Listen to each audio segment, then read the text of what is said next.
All right, vampity vamp vamp. Hey, Alex Kosma, how are you doing? Hey, doing good, Alex Manassa. How are you doing? Not bad. I got my mug here, my I love spreadsheets mug. I'm ready to get into spreadsheet. If I could engineer a marriage, oh, there you go. Nice. You got decent coffee. Mm, I don't know. I'm not the biggest. right. You're not a big coffee guy. Well, no, I'm a huge coffee guy. I'm just not a huge Starbucks guy. Oh, I see Um, what you're saying. but I was Oh, but I you was okay? fucking dying for like a sausage breakfast sandwich, and I woke up too late for McDonald's. There you go. Um, so I take what I can get. I actually prefer McDonald's coffee over Starbucks. Um, They because like McDonald's has a bunch of weird economies of scale where they can actually put surprisingly good products on offer for Mm-hmm. surprisingly cheap. Like McDonald's is the Yep. single largest purchaser of apples in the United States. Really? Because the Yeah. sliced apples? Yeah, the sliced apples and the apple pies That's and so stuff. that is so Um funny. but yeah, their coffee is surprisingly good. Starbucks has a tendency to like just their roasting process, essentially all Yeah. their roasts are burnt. Yes, yes. It's for Um consistency, is what I've heard. Right, like so that way, because coffee is a very unique thing. Like what time of year, what season they had, all that stuff. But mhm, a big place like Starbucks wants to have consistency across all their stores. right. Consistency is actually way more important than quality. Mhm. Oddly enough, Well, yeah, that's sort of what fast food thrives on, right? correct. Yeah, yeah. It's a, uh, but you don't want to have a miss, right? Like Mhm. even if Yeah. I once had this amazing coffee place that I used to go to, and for like a month they just sucked at making coffee. I don't know if it was like a new guy was the Mhm. barista or what, and I just stopped going. So the habit was Mhm. gone. It's about habit forming behaviors rather than yeah, rather than I don't know, having dynamite quality or artisanal stuff. The the You you art you can have both, but it's easier often to get one rather than the other. Um I mean, like I'm actually really excited when I go to a restaurant and their menu is super small. oh yeah, of course, Um of course. versus you go somewhere like a cheesecake factory and you open their menu and it's like, book the first Yeah. appetizers and you're turning and you're turning and you're turning and like I guarantee you almost everything here is kind of crappy.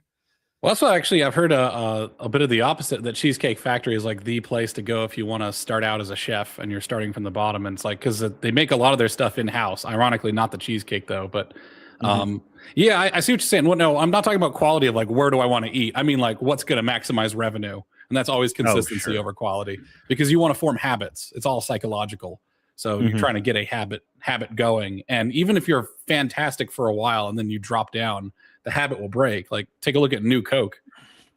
The new Coke was probably fine. Like it was probably a Mhm. fine Coca-Cola, but it wasn't the old Coke, and everyone lost their minds. Um, Became a big scandal. Right. You don't The ever want to the change the recipe. you know about the eBay homepage, right? Well, I know Um about the homepage, but is there something special with it? Does something happen? so eBay's homepage used to be yellow. And they wanted to change it to Oh yeah, it white was. to modernize their look, and they switched it over, and everybody hated it and was freaking out about it and saying, "Change it back, change it back." So they Yeah. changed it back, and then every day they started adjusting the hex Yes. code of the Yep. background by one value until they eventually got to white.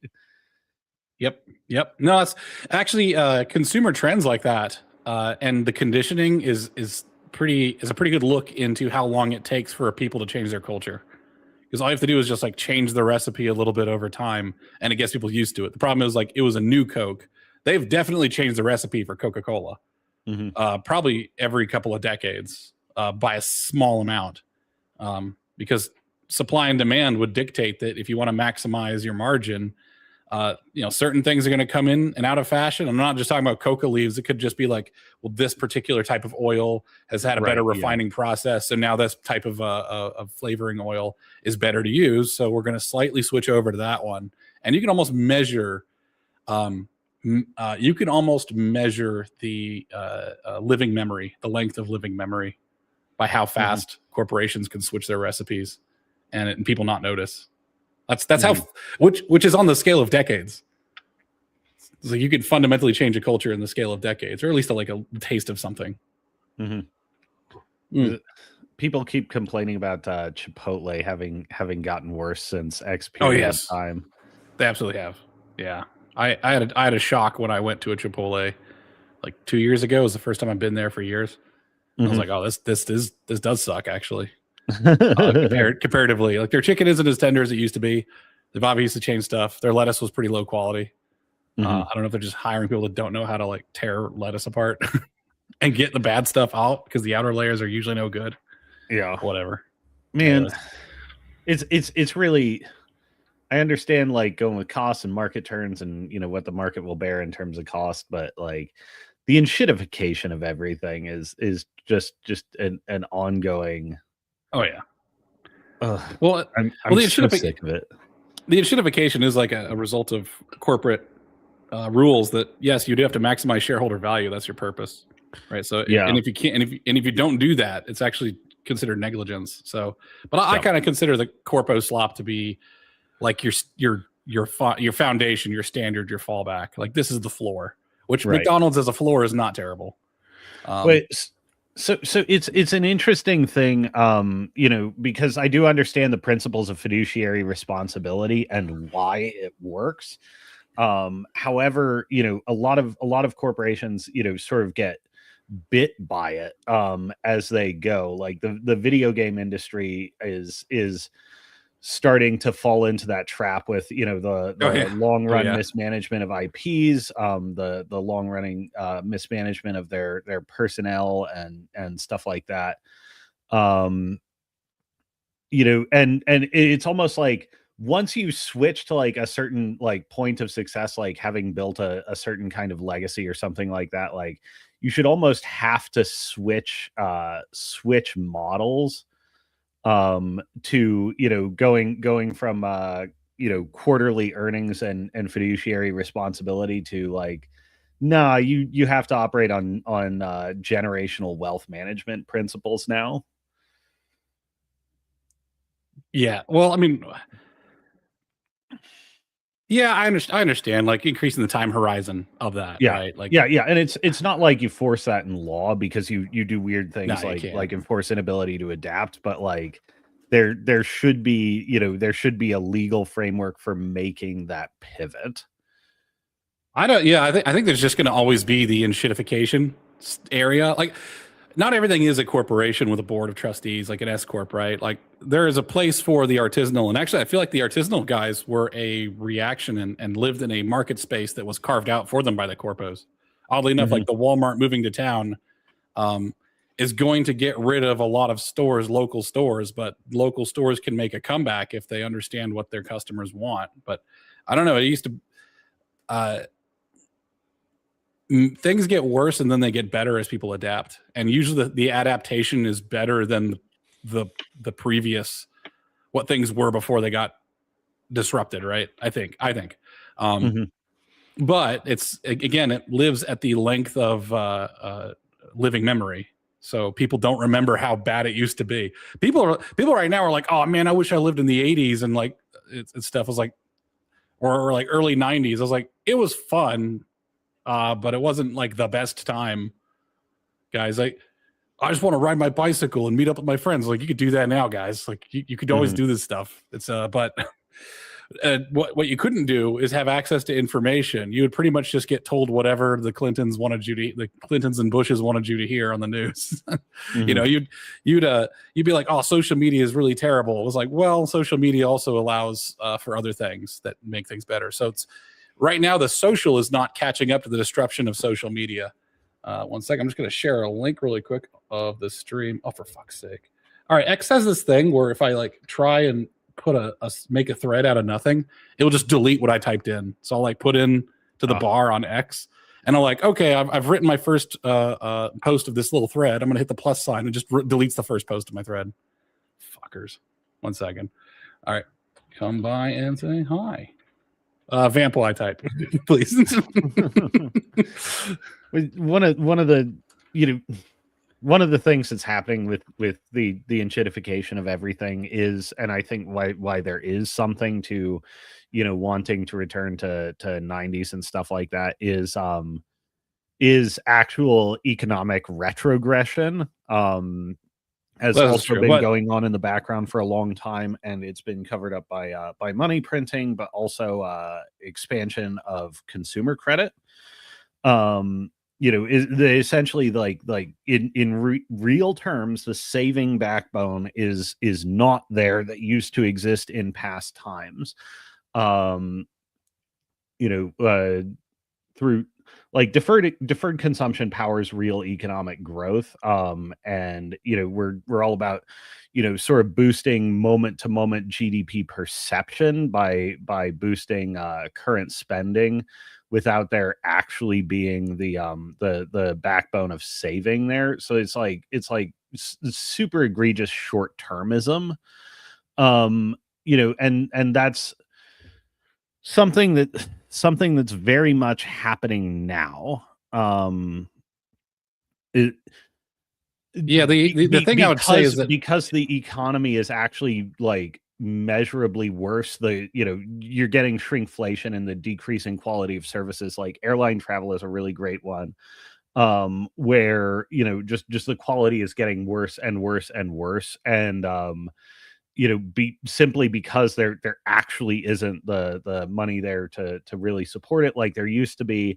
And airlines are doing like banks have been doing for a long time, and just consolidating around the ultra wealthy experience. So like luxury maxing for the people who actually have the money to spend, and everyone else gets cattle herded. yeah, And this like, is why you see like a divide though between the people who are the haves and the have-nots. Is like you'll the perception of some people who do have money, and they do tend to be boomers, of like they don't understand because they've made it over the hill. Like I worked me and my wife very hard early on because we were just out of the housing crisis, and we mhm, managed to get a house at 24, and we rented rooms in that house, and we had to renovate the house. It was like a ton of work, but we were pretty much able to build up the momentum to shoot over top of all of the traps that are there now. Like there's like a ski mhm, jump, just jumped all over all these traps.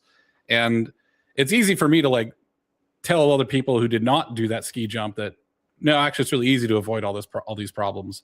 But it's because I've lost perspective, right? Like if you were preparing very well before, now seems pretty trivial.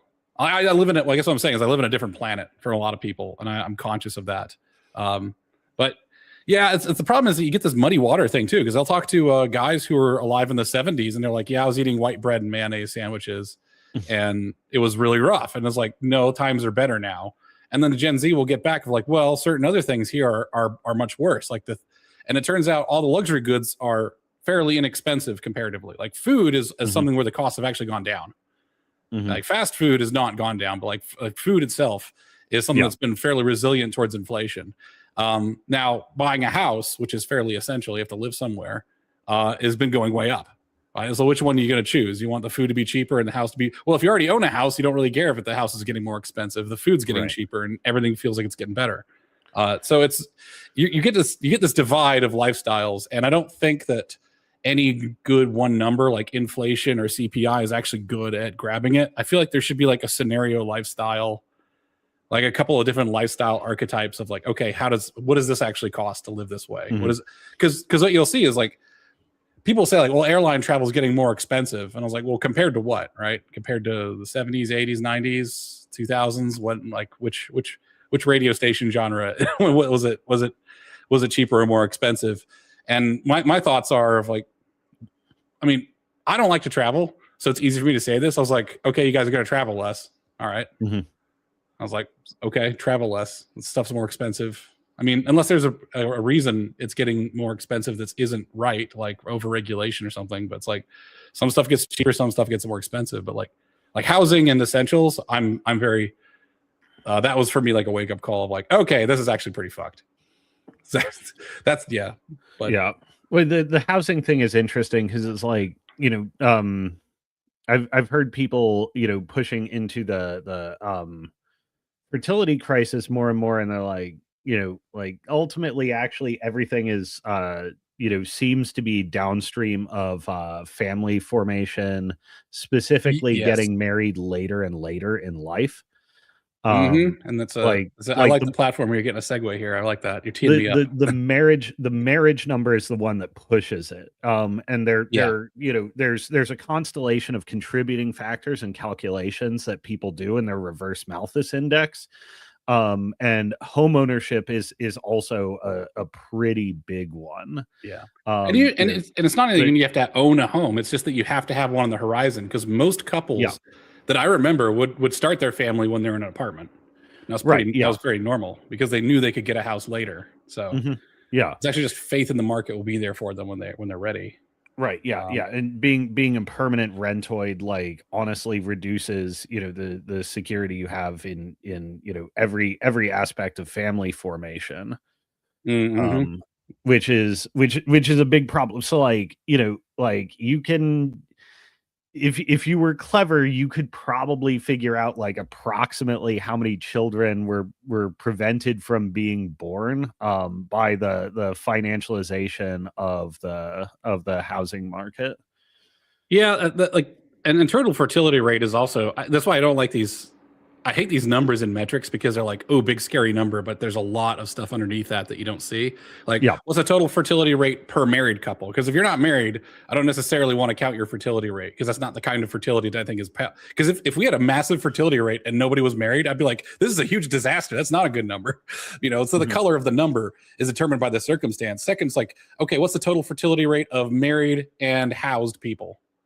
Right. It's like, or how about this? The fertility rate in buckets of socioeconomic, like a total annual income, right? Mhm. Because if you're seeing like, because what if I see these graphs and I see like, oh, okay, everybody who's making in 1980s dollars like 30 grand or more, Right. right? 1980s dollars, they're all actually having children at the exact same rate that they were in the 1980s.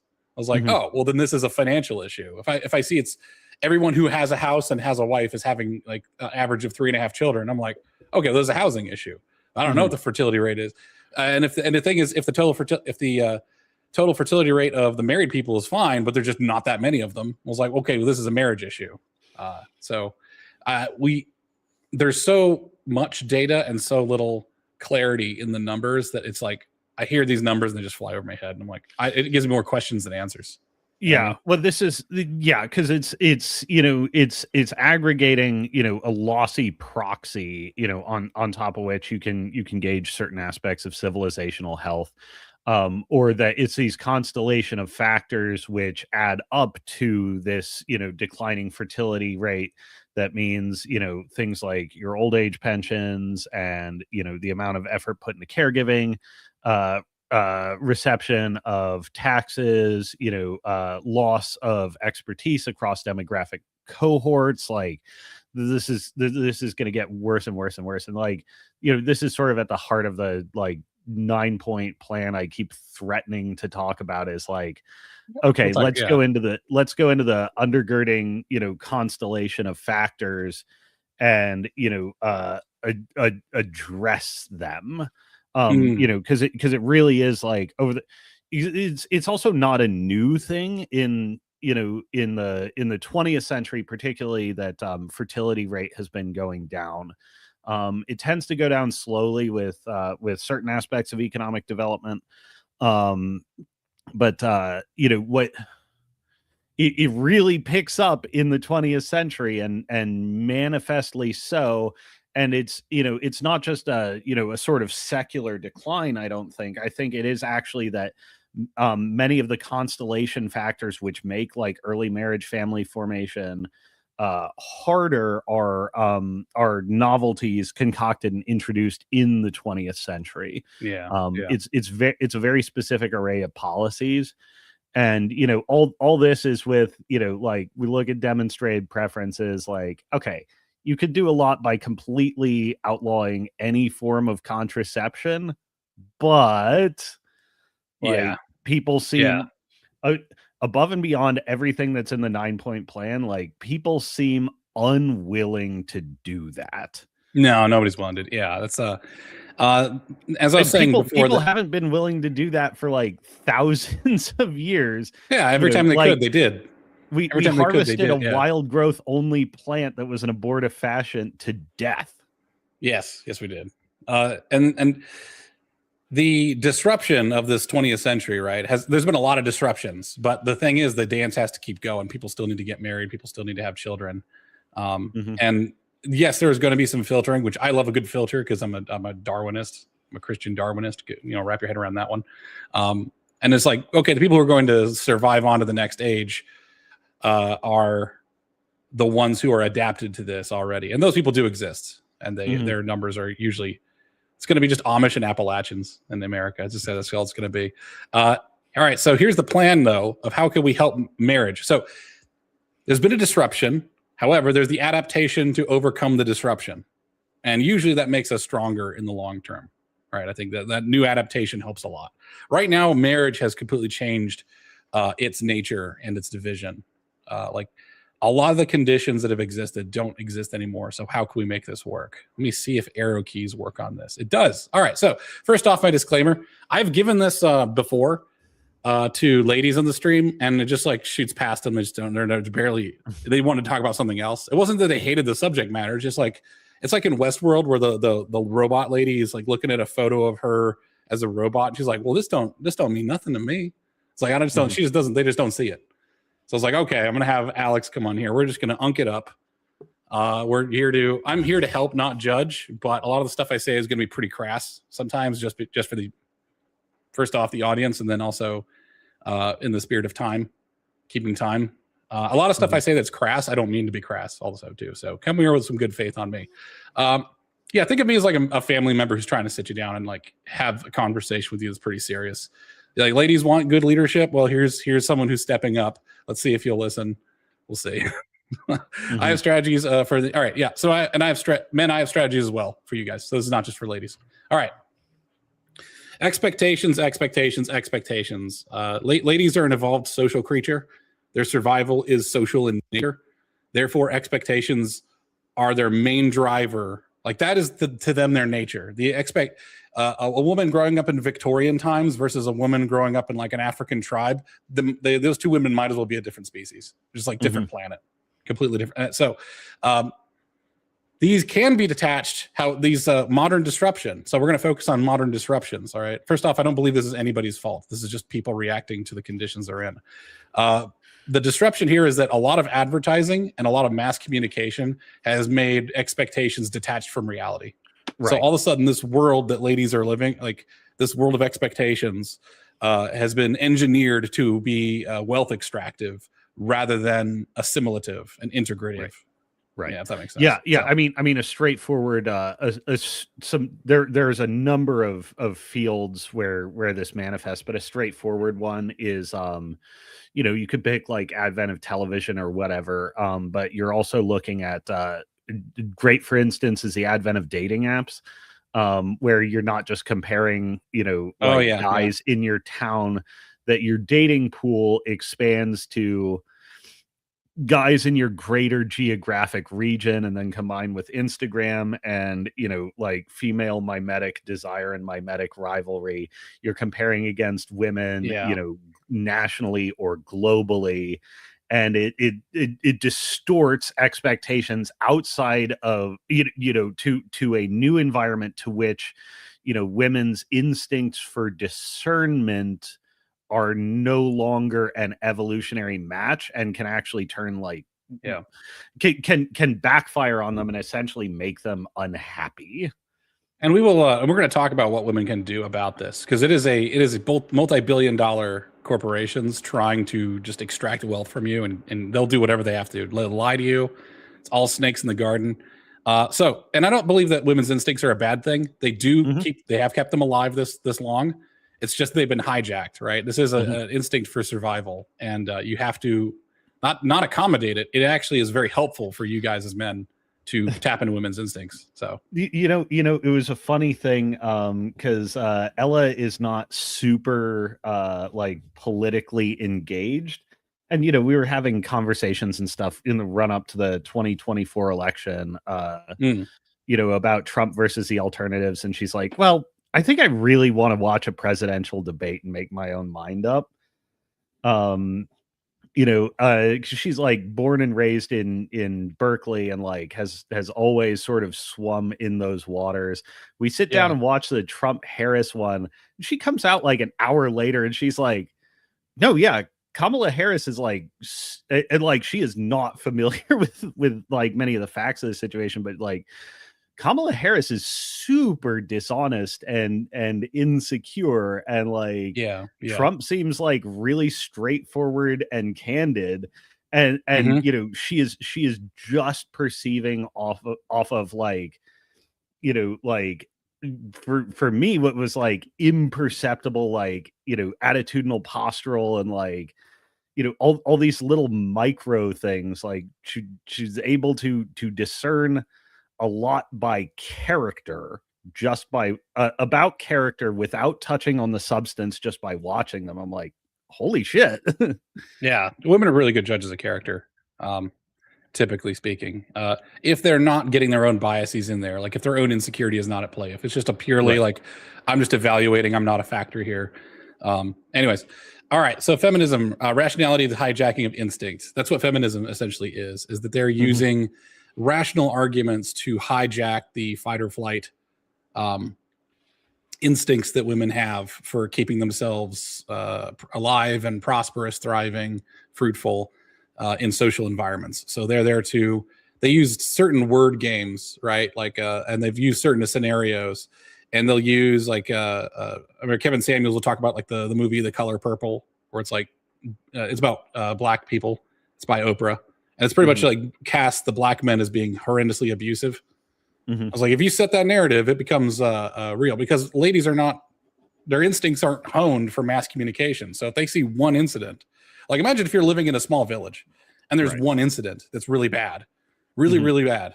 Well, it's going to scare everybody, and rightfully so. However, if you're living in a nation of 330 plus million people and there's one incident, that shouldn't be there terribly scary. It's actually, like, rationally speaking, that's okay. That's actually pretty small. I was like expecting there to be more incidents actually with 330 million people, but their instinct will kick in. So that's one instinct. For the fears that I've heard ladies There's have an about example marriage. of this earlier in history, by the way, which is the Wild West. Oh yeah. Yeah, because it turns out actually violence was really, really rare in the Wild West. Yes. And so it stood out a lot when it happened. Correct. Yep. And there's this sort of mass societal view that it was ubiquitous and it was created essentially on the back of like mass communication at the time, because you report on these hugely salient things that are actually like massive aberrations to people's day-to-day existence. But you see the thing of tremendous salience and not the background of passivity that it occurs in. Yeah. So it's easy. So in other words, and narratives and novelty are extremely infectious. So feminism has used this to essentially cast marriage as being like a prison. It's like you no longer have freedom. So it's safety and freedom are the main concerns that ladies have. So what are ladies going to do, right? They also lose perceived value when they quote settle down, right? Like that's your husband. You're now the most boring person among our friend group, right? Sort of thing. And that's where you've landed. So whereas the potential is like, well, I'm seeing a multimillionaire. It's like, it's not necessarily going to turn into something. It's the dating apps thing too. Of like, there's tons of potentiality. So the perceived value is much higher than if you just settle down with someone who's probably about right for you. The paralysis means that they just follow societal defaults. So go to college, essentially. They're like, you could pretty much plan what a lady's life path is going to be down to a T, a bit based on the media she consumes, and on the amount of cultural cachet that she comes from. So, and also this whole plenty of time idea locks them out of things as well. So in other words, feminism takes a lot of things that are marginally true, blows them up way out of proportion, and uses them to prey on the fears of ladies to make them not want to make rational decisions, like actual rational. So they're using rationality mixed with irrationality to defeat what is ultimately rational. And also expectations that we talked about before. It makes them feel like traitors if they get off the boat, like get off the train. So they become like acolytes, like true believers, because the sunk cost is so high that nobody wants to admit if they've been wrong for like 40 years. Right. Yeah. All right. So judge it by its fruits. Feminism trades one prison of societal expectations for another prison of societal expectations. This is a bit of marketing trickery for me. I am normalizing the idea that you're still oppressed. You're just oppressed at a corporate job and not at home. Right? Let's not be. Yeah. And this also is my getting on the side of rejecting trad marriage, traditional marriage as well, because we're here to make a new marriage deal. We're not here to grab on old marriage deal. All right. And worse than feminism, Disney. This actually I've seen done way more damage than feminism does, because feminism is like pretty easy. It's mean-spirited. It's not fun, right? Whereas Disney stuff is fun. And the problem with it is it destroys ladies' self-expectation, because now they're waiting for destiny. Like they're waiting for the man that they were meant for. Like, oh, there's only one. In reality, it's a you'll do situation. It's very circumstantial. Yeah. Matches aren't perfect in the making. They're perfect in the like making once the match is made. You know what I mean? Yeah, exactly. Like the affection stuff. And I've seen this like for the third bullet point down here, affection, right? Fiction is we fell in love. I was like, no, that's not love. Not really love. The reality is that you usually tend to love each other well into the marriage. Like it could be a thing where it's like stuff is tough for a while, and then it's like when your kids are teenagers and the business is running well, it's like, oh, we really rediscovered each other. You actually see this quite a bit. It's like the couple that's been married for 20 years like rediscovers each other, and that's when their marriage really starts. I have to see if I can find this data again, and it may be out of date now, but I remember in like the 2010s, self-reported happiness in marriage was actually higher among people in arranged marriages than marriages of romance. Yeah, I've seen that too. Because there's no expectation that this is some magical thing. Like what that's entirely because of this mindset of this disparate thought of marriage, is that like, oh, marriage is the end of the story. It's like, no, actually marriage is the beginning. It can be difficult for it could be decades, it could be a long time before things are actually story dream good. Like you're taking a guy who has very little emotional maturity, right? He's a young man. Let's say you're both 22, right? He's a young man. His finances are not together. Your housing situation is not together. In other words, you're hitting this guy at his most insecure time of his life, and you're expecting him to be like confident, gracious Prince Charming. It's like not gonna fucking happen. It's not gonna happen. It's like he's like a decade or two out from hitting his stride, right? And that's just the truth of it. So what you end up getting is young marriage, and then what you end up getting is these ladies who want a fairy tale marriage. They just end up marrying up, right? Which is fine. It's a fine strategy. There's nothing wrong with it. But I'm just saying it's gonna f with your dating pool. Well, if that's your only strategy, it f's with your dating pool, and it actually leads to like it's a feminine dating strategy that, if adopted widely enough, actually leads to the reinvention of harems. Yes, that's true. Absolutely. You will have to share if enough people pursue this strategy. Yeah. And you know those pictures of dudes who have glow ups or whatever, like in their 40s and their middle age, of like, yeah, I was a fat slob and then I went to the gym for 6 months and now look at me. It's like, oh, that's actually quite impressive, and it looks natural too. A lot of guys, Prince Charming comes like a decade or two into your marriage. I think like Prince Reliable is who you actually marry, and it's like trying to get you alive. And oddly enough, the harsher the times, the longer that's going to be, right? Like it's. For me, I got married just after the housing crisis, and it was a lot of rough years. And we've only just now, at the age of like 37-ish, gotten out of it, where it's like I no longer worry about money. It's like that took for a long time, and worrying about money is a major cause for marital strife. It's like, well, now we're through there. So, anyways, yes. This is where I get a little bit like red pill, but don't worry, I'm going to put the red pill back in the bottle where it belongs here in a second. But this is true. The red pill guys are actually true. This is correct. Your enemy is time, so you cannot be fucking around. That is always true. You do not need to be afraid, because fear does not make good decisions. However, you just need to be purposeful and at it, right? Let's say at the age of 30, every woman has a violin recital. Or I was like, I'm just saying, don't freak out. Just practice at like 19 for the recital, because that's when it's going to be. It's going to be around that time. So let's work from backwards. This is where I try to shock the lady. Let's say your goal is to get married by 30, right? Well, average about 12 to 18 months of engagement. Okay, it's pretty normal. It's going to be about 2 to 4 years of dating per relationship. And I heard these relationships, especially with the advent of situationships, that could drag on for like 10 years. I've seen that before. Yeah. Where it's like these people are just dating for 10 years. I'm like, what are you doing? So let's say 2 to 4 years. And let's say there's 3 to 5 relationships before you find the one. So simple math, simple multiplication. That means that kind of at best, 23 is when you should really start pursuing marriage, like in earnest. Your days of effing around are over. You better get get going. And at 23, you've already missed the biggest boat, which is college education. Like your college years are actually when you should be looking to find a husband.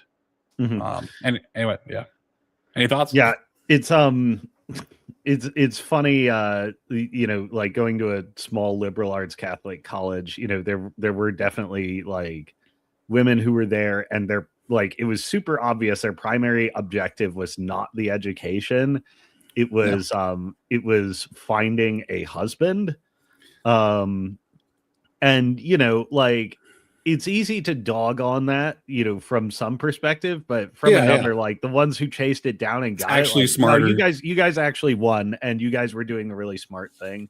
Yes, they did, because they still got the degree if they wanted it, right? Like, and then that's all that matters to employers. Yeah, wait, and you know, something about like a woman's greatest enemy is time is like, you know, biologically, you know, men and women are actually you just will have slightly different life trajectories, you know, because men will start out as, you know, shitbags and build up, and this leads to, you know, generally cascades that that carry across your entire life, being able to command greater and greater resources. You know, the aging process is actually very kind to, you know, your face and your attractiveness.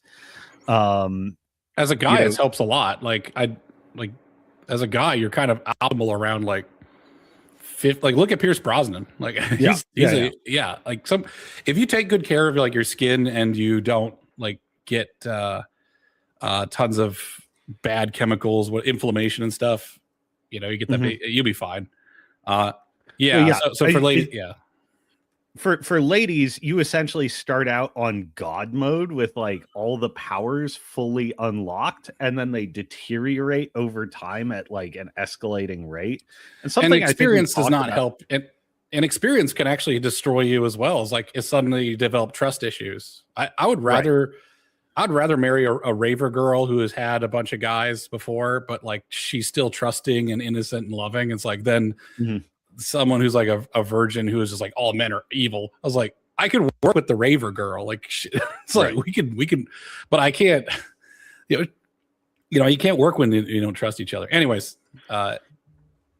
well, there's also I think we've talked about this in the past, but like, you know, the life trajectory for women, you know, because they will tend to outlive their husbands. Their husbands, you know, except in very young marriage, will tend to be older than them by a little bit to a decent amount in a lot of cases. This is not necessarily a bad outcome, and what it is actually like the marriage period is actually like, you know, essentially a level up scheme that a man is providing for a woman that lets her defeat like the God mode gradually down life trajectory and ability to command resources versus the male like start at the bottom and, you know, she's hitching on. She's she's hitching on and actually comes out later in life having essentially inherited the male growth pattern.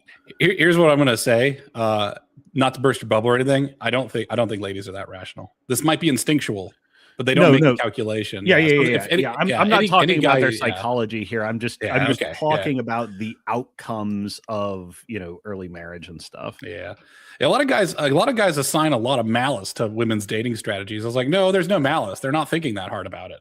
They're honestly, usually almost never are they actually doing that. Like strippers will do that because strippers fully embody the materialistic nature of femininity, and they fully know it.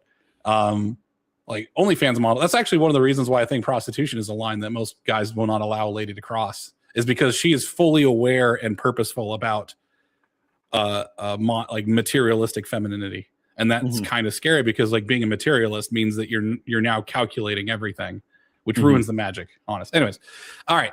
Life circumstances have evolved, right? So no more heavy labor for taking care of a house. No more heavy labor for preparing food. Okay. You could just toss some stuff into an air fryer and you're good. This has freed women into entering public life. And we're going to talk about some modern failures to adapt. Okay. This is going to be the fun part. All right. Be the fun part. We're going to talk about failures to adapt. All right. Failures to adapt. The back in the kitchen red pill. I told you I'm going to put these red pills back in the bottle. This response to feminism is absolutely stupid because all you're doing is amplifying them. All you're doing is being like, it's like you're putting on the jackboot and the red armband and going up to the crazy liberals. It's like you're just being the thing that they're afraid of and then reinforcing their fear. You're not actually solving a problem. You got a problem with your mom. Like any guy who talks to the longhouse a lot is like, as a funny thing, sure, but it's like, no, after a while, I'm like, you must have some unfinished mommy issues or business. It's like it's worth remembering that left wing is when daddy issues, right wing is when mommy issues. That's correct. That's right. This is lady repellent. And no, I'm not counting right wing Twitter pick me girls. They don't count as women. This is women repellent, this attitude. Like the women who embrace this stuff are just doing it for your clicks. They are just the prostitutes, which have come to cater to your bizarre style. And it comes from men who have a prolonged adolescence, and it's very highly materialistic. And it comes from a part. It's basically men's liberation, right? This is the feminism for men. It's like I don't need ladies anymore. I got my appliances to do all the stuff for me. And it's like okay, right? Yeah. There's more to life than just. MGTOW is like almost male, like first or second wave feminism equivalent versus like, we'll talk about like, I suppose even goofier red pills, like, contemporary examples like looks maxing or, the philosophy of Andrew Tate and stuff like that. Like you're full blown equivalent fourth wave feminist. Yeah, exactly. It's a pathetic response of like, they've won. Yeah. Like, all right. So failures to adapt, the career woman, right? Not saying that all career women fail to adapt. I'm just saying that this is a common failure mode. And it's an attempt at freedom via independence. And I say attempt at this, and I'll explain that in a second, but it's mostly about seizing finances and living situations. The reason why this is an attempt is that we're never actually independent.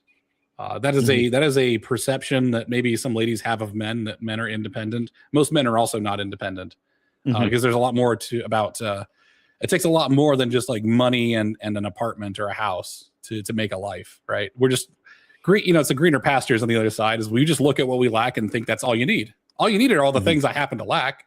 It's like, no, there's actually a lot more to it. The downsides is that, yes, if you're a career person, you're going to be run down and tired. I don't believe people are supposed to keep this pace of work for their entire lives. It's pretty rough.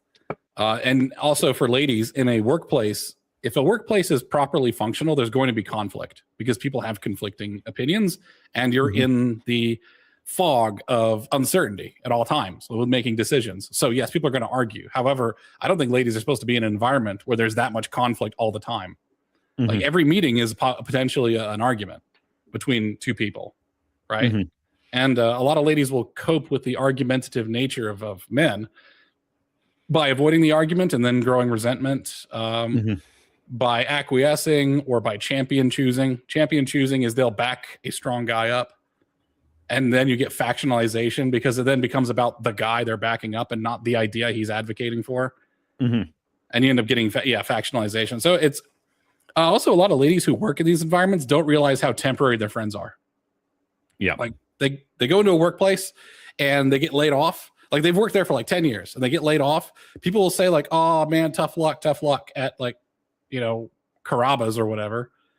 And then they're not going to return calls after about a month. So it's like they've moved on. You're essentially out of the family. So the reason why this is a failure mode, I think the career woman is a failure mode, is because this level of dependency and investment can be taken away at any time. Yeah, they don't own it. Like they can be basically thrown out. It's like it's a little bit like a cult. It's like it becomes a surrogate family for these ladies, and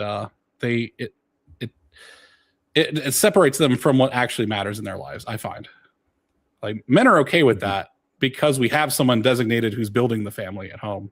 Hopefully, men have been okay with that for that reason.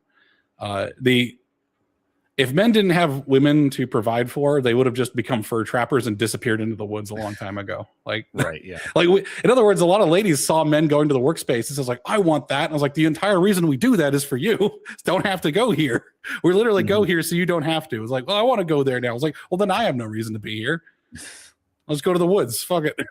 Anyways, yes. So this duplicates, not complements men's efforts. All right. And here's the other failure to adapt. The trad fad. Which, by the way, give myself some credit.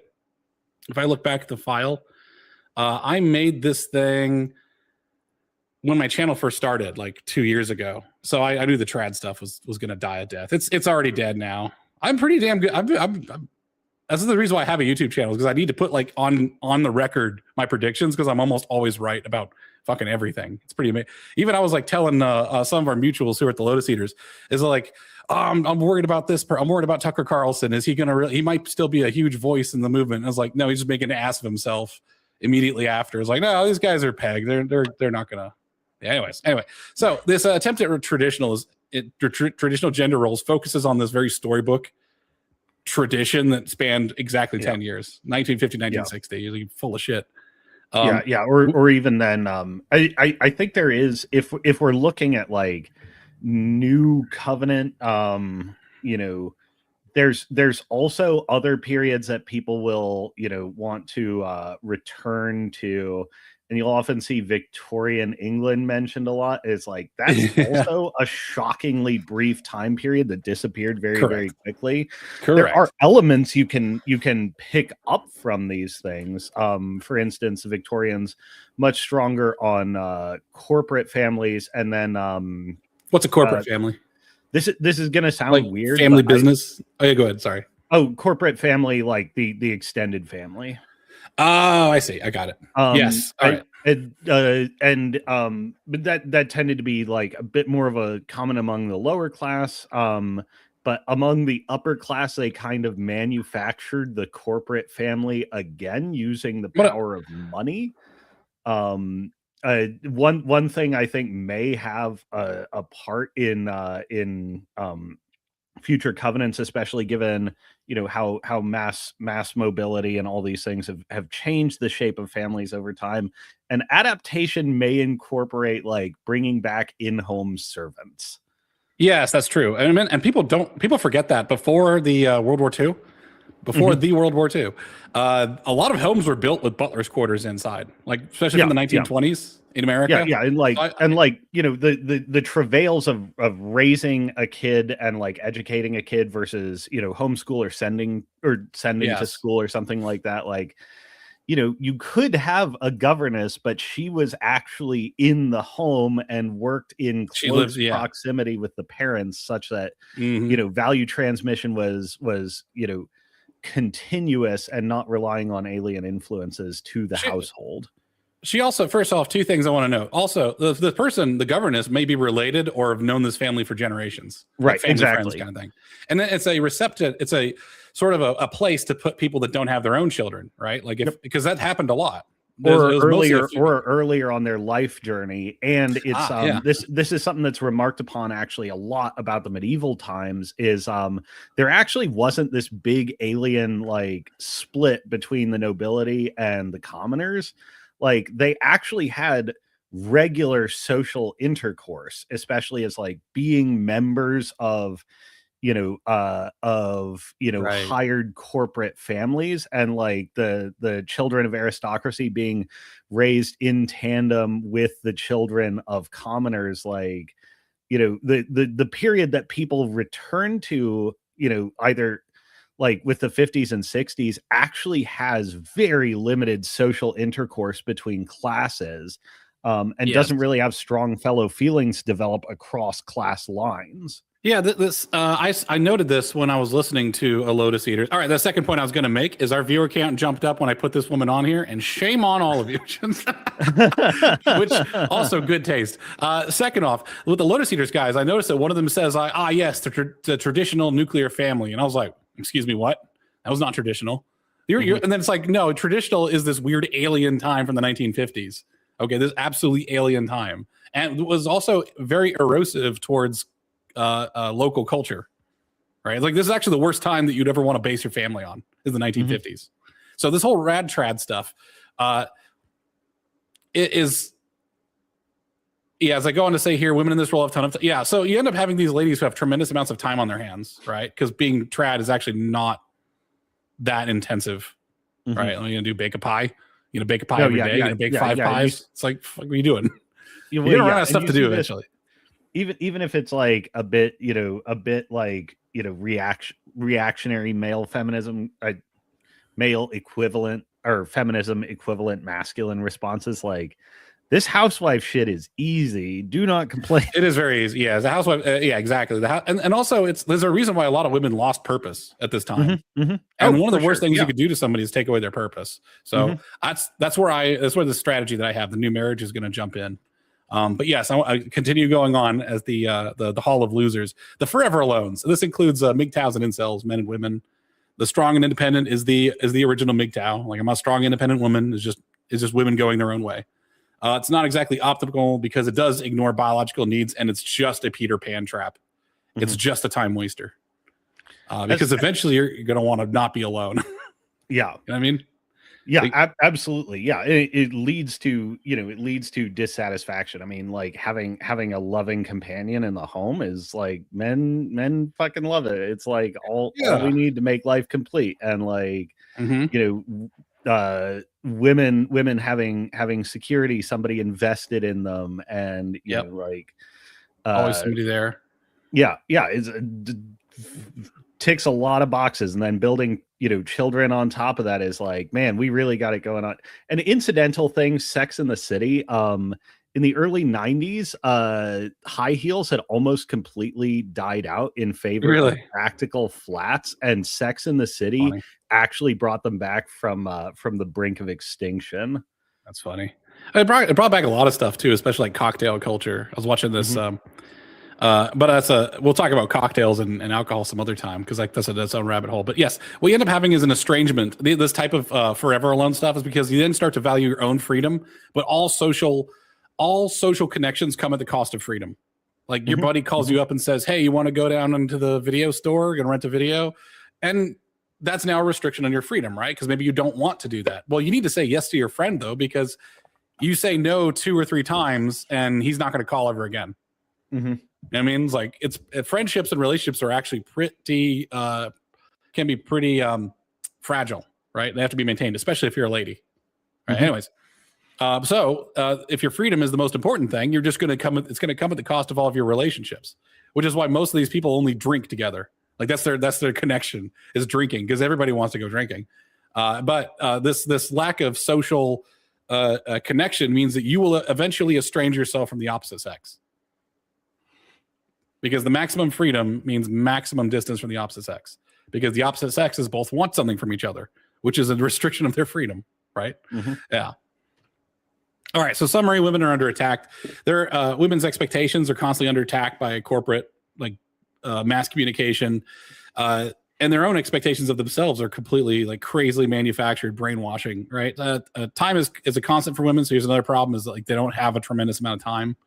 That doesn't mean you ever really run out of time. You should never give up hope. However, like time is something that you should feel urgently about. You should be urgent, but not fearful. And you're tempted by the infinite choices of youth and modernity, right? And that wastes your valuable time. So these are the way that women are under attack. All right, time for a solution. Let's talk about it. I used to say goals. Now I just say dreams. That's actually a better word for it, because goals sounds way too solid. Dreams is better. Reduce the amount of time spent pre-marriage, right? You want to get married. You want to manage your expectations, know what you want from life, and have the freedom to do it, and then share the journey with someone you trust. It sounds like pretty good dreams. I like these dreams. This is also, just sort of a linguistic difference too. Like, you're substituting dreams for goals here. But in the Scott Adams sense of like, goals do nothing, systems are everything. A lot of these are actually like systematized ways of operating. Yeah.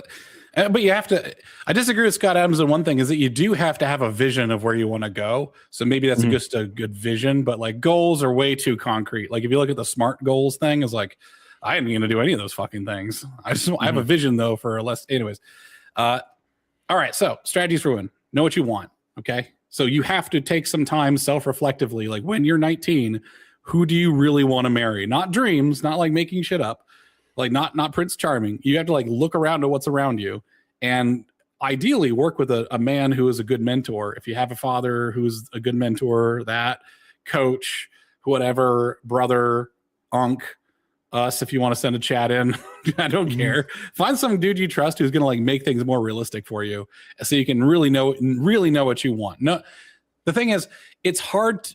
It's easy to know what you want to want. It's hard to know what you actually want. You know what I mean? It's easy to say what you want to want, right? But what you actually want is something different. You know, this is interesting because what you want to want is a product of mimetic desire, and what's really interesting is like you know, the sort of that there will be a baseline pressure which is actually quite strong to go with societal expectations. Man, we need to put a lot of effort into finding societal expectations that get away from mimetic rivalry, or at least harness it to push people into what they actually will want.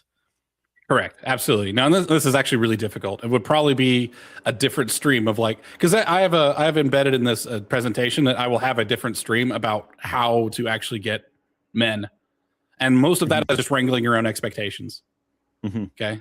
All right. So this reduces the number of partners you have before you find the one, right? In other words, it reduces your iterative cycle, the number of men you got to go through. And it also reduces the amount of disappointment you're going to have, because the fewer men you have to go through before you get to your husband, the less you're going to be let down. You don't want to be dating in a way that's There's two ways of dating. You could date as practice for marriage, or you could date as a practice for divorce. If you're dating and you're breaking up a lot, you're just practicing getting divorced. You know, that's a really good observation. I've never thought of it like that before, but hot damn. That's right. You absolutely practice it. I'll put a pin in that one too. Just for make sure you know that. Dating as practicing to get divorced. Be direct. For my wife, she pretty much told me exactly what she wanted, and she said you could stay or you can go. And I was like, I got to think about it, and I decided to stay.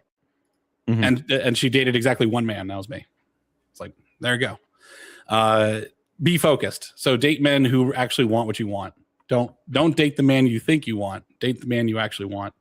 And it's also don't date. I mean, that's another way of saying don't date the man you think other women want. That's a good point. I like that. Yes. Yeah. So just be focused. All right. Make sure they meet the criteria or are willing to meet the criteria. All right. That's something we'll expand upon. Like this whole thing, strategies for women, is its own presentation. But anyways, all right. So I like marketing. I like it quite a bit. We're going to rebrand marriage. Yeah, these are all great reframes. Yeah, settling down is about teaming up. Okay. Marriage means the dating is over. That hell is like dating sucks. I think everyone will agree that dating actually sucks. Situationships suck. Everything sucks until you say like, I am your person and I am dedicated to you and I'm not going anywhere. It's you and me, kid, against the world. It sucks because you're always wondering if they're just going to leave. Housewife? Nah, that sounds way too derogatory. Work from home wife. I'm a work from home wife. Because it doesn't, you're getting into stuff, you're getting into doing house stuff, getting into wellness. Honestly, a really good wife would just be someone who knows how to relax and can bring you on that journey on the weekend of like, hey, honey, I found this new massage technique, or I found this oral beats and stuff that I want to try with you. I was like, yeah, all right. I like relaxing. Yeah. I need to relax.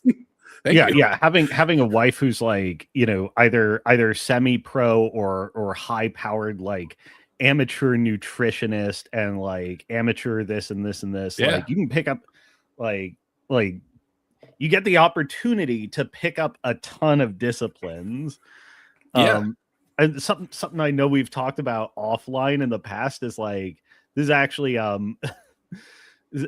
I see in a lot of circles, because I also see it in a lot of real life situations, people joking about oh, my wife has, runs her own business and it's a net loss of Yeah. $20,000 every year. Like that Yeah, actually yeah. should be a marriage goal. Like have Yeah. your wife able to have net operating loss jewelry business or whatever. Well, yeah, exactly. I mean, we have net operating loss hobbies. I think it'd be really funny if dudes would just had dude confessions where it's like, all right, this is how much I've spent on my hobby. That's like, oh dear. Oh yeah. Yeah. I added this one in partner. I hear partner a lot. You got to go back to the traditional husband and wife, and there's a lot of stuff behind that. Husband equals stability, wife equals possibility. All right, that's what it means. Okay, so guys, when you get married, your wife is broadening your horizons and allowing more possibilities. She's injecting a certain amount of because ladies are not terribly tolerant of things that aren't good.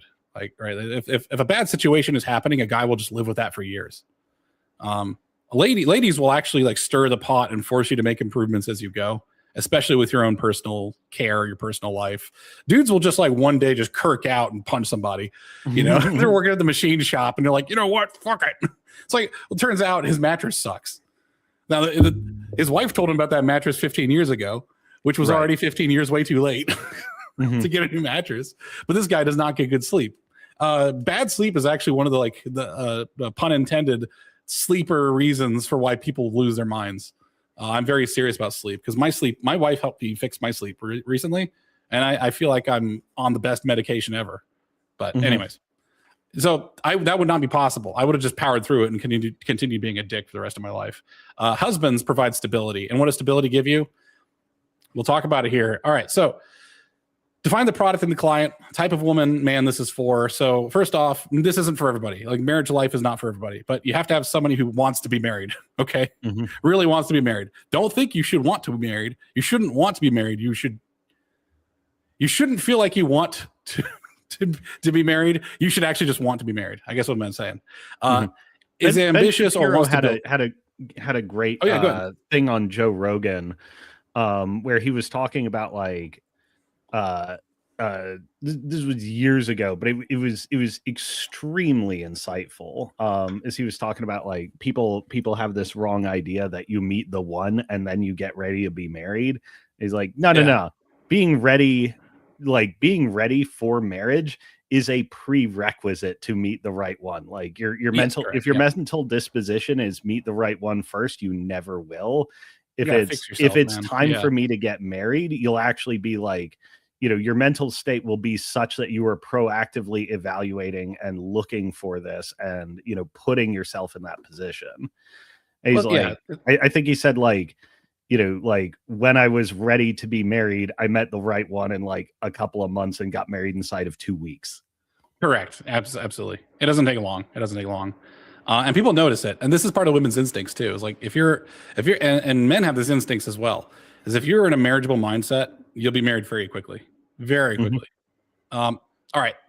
You should be ambitious. You should have ambitions and want to build something. This is a big filter right now because a lot of people do not want to build anything. They don't want to, they think that marriage is going to be like a comfortable luxury good. And it's like, no, it's actually a massive project.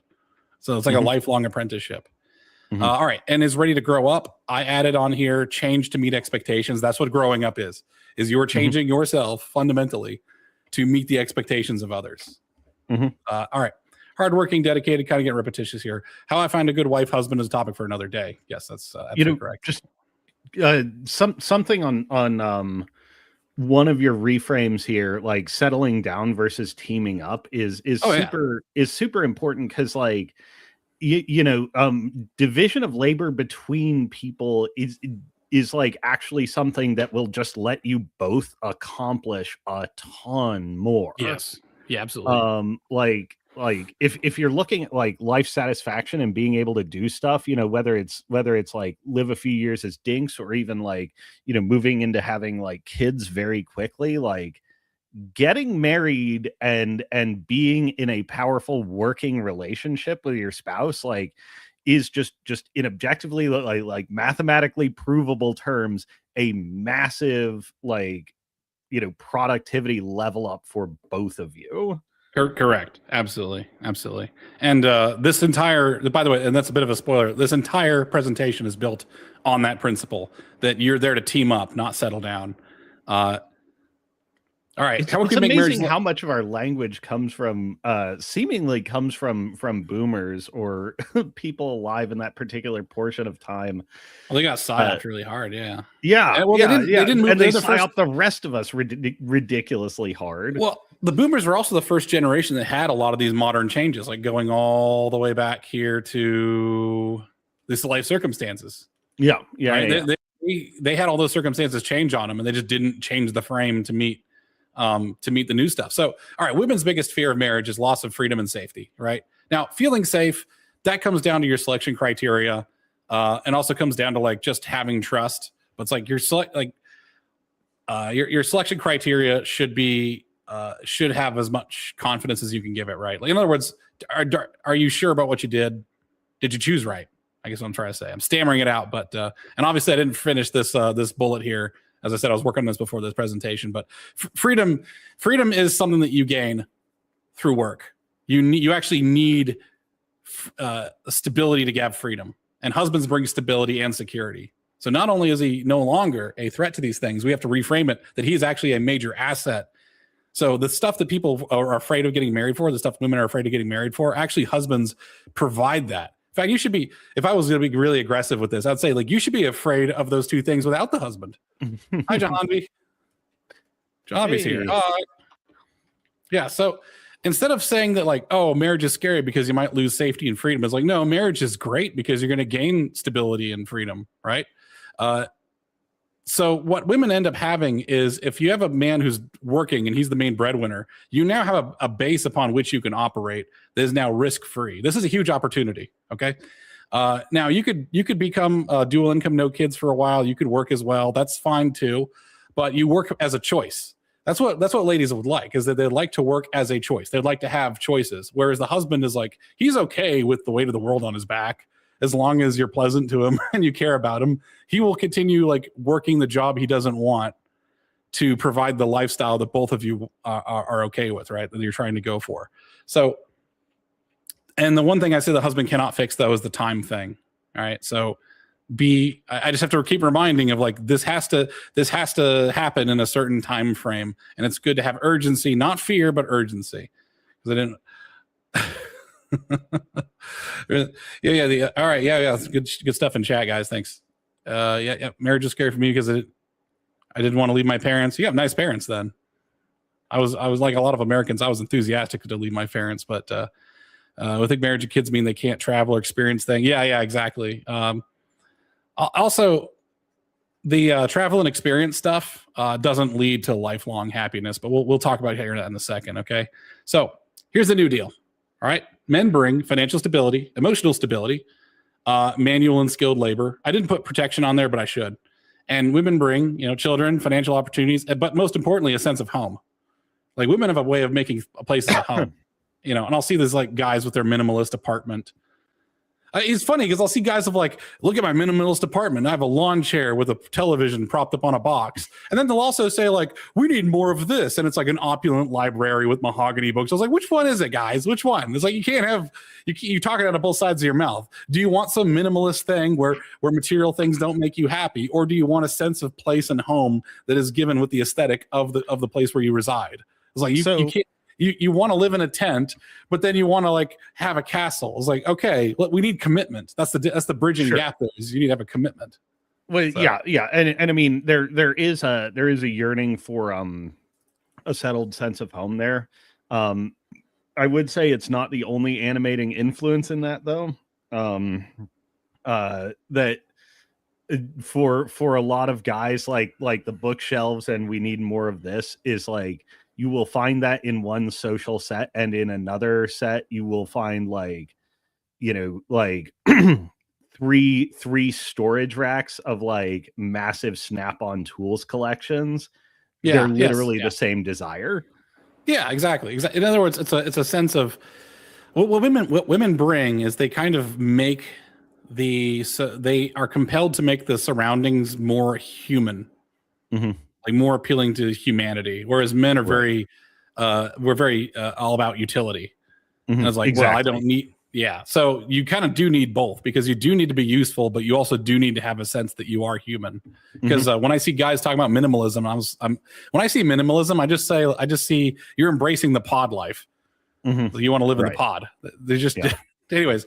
Yes. Together they get companionship, a helping hand, raising of children, and complementary life phases. That last part's pretty important. So we're going to talk about it. All right. So here's the modern female timeline: school until 22, career on from 22 onwards, married in their late 20s, early 30s. Now that probably is even pushed back. I'd have to look. A child in the mid 30s, maybe. And if no children, then they sort of continue to exist until death. I don't know. It's like, what do you do after that, right? My proposed new timeline for women. Okay, so seeking years from 16 to 22. I'm not going to go into this, because the seeking is finding a husband, and we could talk all about that for hours. But in other words, being social. If you're I've never met a woman who is A, ready to be married, and B, social, that isn't getting married very quickly. So yeah, you're a flower. You're a flower. You were attractive to the bees. All you must do is go outside. The bee will find you. All right. Then what I could propose, if you want to have children, you have dedicated mother years. Just cranking them out, babies everywhere. In other words, what you're doing is you're specializing your time towards what your task is. You're not half in, half out, because the modern woman, let's have it all, is let's have it all at the same time. And also, why am I so anxious and nervous, and I can't get enough sleep, and I'm so stressed? Why? Well, you try to do it all at the same time. So if you want to have kids, do it as soon as you can. Crank them out. If you had 5 kids over the course of 5 years, which is ambitious but very, very doable. All right, let's say you started at 22, right? So now you're 27 when you've had your last kid, and your first kid is now 5 years old. You want to work? Oh, actually, I think, sorry. This is the 50% mom years. Once your kids start hitting about 10 years old, they start becoming more independent if you've raised them properly. And because you were 100% dedicated to your children during those years, they should be raised properly. This is not even including having a governess, which you could have, family member helping you co-raise them. And I have another presentation that I did very, very early on in my channel, video I uploaded about the fragility of nuclear families. So I'm not against having an extended family helping you out, but you should be dedicated fairly hard towards keeping the kids in line, right? So this is to make it so that your later years are a lot easier, right? So because you start winding down, this is the 25% mom years. You're probably going to be in your early to mid 30s now. All right, so now you're probably in your early to mid 30s. As you wind down, as a lady, I would suggest becoming this is when you start doing things that are career oriented. And it's not corpo career, because I don't find, as I said before in my previous slide, I don't think women like corporate environments that much. It's just too contentious. It's the expectations are there. You're just serving somebody else. What I think women like is they like to build something that's their own style, their own self-expression, and that they can build a relationship with their customers. They are providing a social good to their customers. So one of my favorite things that I've seen is a company called Biggs and Featherbell. And it's a company in Gambrills, Maryland, where I'm from, that makes soap. And their soap is really high quality. This is soap that you could not get anywhere else. It's fantastic soap. But it's by these 2 women that are just they're in their 40s. They had a KitchenAid. They started making soap as a hobby. And then within 5 years, they were selling it fairly professionally. And then within 10 years, it was in the really high-end grocery stores in my area. And I was like, this is proper cosmetic, fantastic, top grade, made of sheep's milk type of soap. And it was this is the best soap ever. And I really enjoyed it. And that was them having a business, having it all. You could have it all, but you just can't have it all at the same time. Yeah. Well, it's also interesting that this timeline, if you get aggressive about settling into this timeline, the 25% mom years and then the 0% mom years happen remarkably early in life and leave you with a number of skills where even if you're not going to become a permanent entrepreneur, these are eminently hireable people because they do have experience in this. And going for kids, whether you have a degree or not, and turning out several kids is each kid is essentially the equivalent of a third of an MBA. from an experience perspective. And if you come out in your like late 30s, early 40s, you know, men change careers, you know, at least in the last handful of decades, a remarkable number of times in their lives. You're Absolutely. only missing quote unquote 2 career changes. Yeah, you're missing also some of your worst earning years. Yeah, And here's the thing: exactly. is like the last point here, though, in the 25% mom years, is that your husband is now your number one investor and safety net. In other words, you are bowling with bumpers on. You cannot fail. You just might take you long. Like if you have a major setback, it might just be like, well, we got to save up some more now. Now people do fill this gap, right? Like Avon and all these stupid multi-level marketing things, they entirely prey upon this instinct that women have.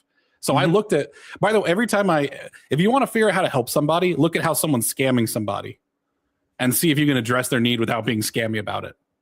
That's it. Like, so if you want to do the most good, be a little bit like Jesus and go to where the money changers and the tax collectors and stuff are, and all the prostitutes are. That's where you're going to be able to do your most good, because these people are preying upon a deep need that's not being satisfied. Anyways, all right, and the great thing is this is at your own pace, which is I think for ladies the biggest complaint is that ladies are very self-sacrificing and they will work themselves into a tizzy. And a lot of times throughout life, they will work at someone else's pace and they will never learn how to properly pace their own work, like self-propel, right? And they will overwork themselves and it'll be hard for them to find the medium, right? So anyways, in other words, this is good practice for like grown up pacing yourself. Because the last thing you want to do is be like, at the end of your corporate career and then deciding to just burn yourself out making soap. You'll see a lot of ladies and a lot of men failing at side businesses because they try to treat it like their job. And it's like, no, actually that level of go works in the corporate world, but it creates a terrible product. Right. Right. Like, and no one's going to want it. Anyways. Yep. 5% mom. This is the Proverbs 31, 10 through 31 woman years. If you ever heard about a Proverbs 31 woman, it's essentially she's a small business. She runs a business, absolute businesswoman. Organically build and expand her business. Her husband and children do help. Lots of out-of-house socialization, brings in good money, all growth, no risk. This is the solution to the empty nest syndrome. Because this is also because this is the failure of both the corporate woman as well as the failure of the traditional woman. Because the traditional woman will have an empty nest and then she's like, all of her purpose is gone. Right. And people see that and they don't want to end up like that. She starts getting crazy. She starts getting a lot of cats or porcelain clowns. You never know what the fuck's going on. So nobody wants to be that guy. This is how you avoid it, is by weeding yourself off of one thing and then into another. All growth, no risk is a massive luxury. Like being able to, that last bullet point there, the fact that your business can be all growth and no real risk, because you shouldn't be going into debt to build this business. All right. This is husband funded. He's and he wants to see you succeed. He's willing to work a pretty crappy job to watch you be happy.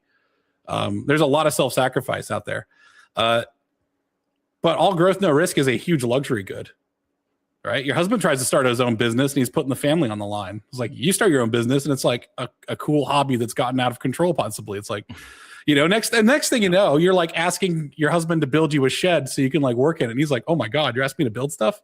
That's great. I love it. A thing I can do for you. Anyways.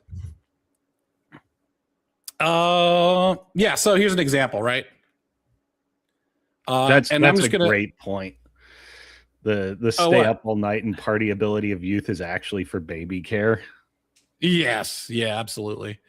The thing is, you've been misallocated. I think women are not bad. Okay, women are not like broken. All right, this is first off, I think a blasphemy of God because He made women for us. If you're a Christian, it's like no Christian should ever take an ill tone with women as a people, right?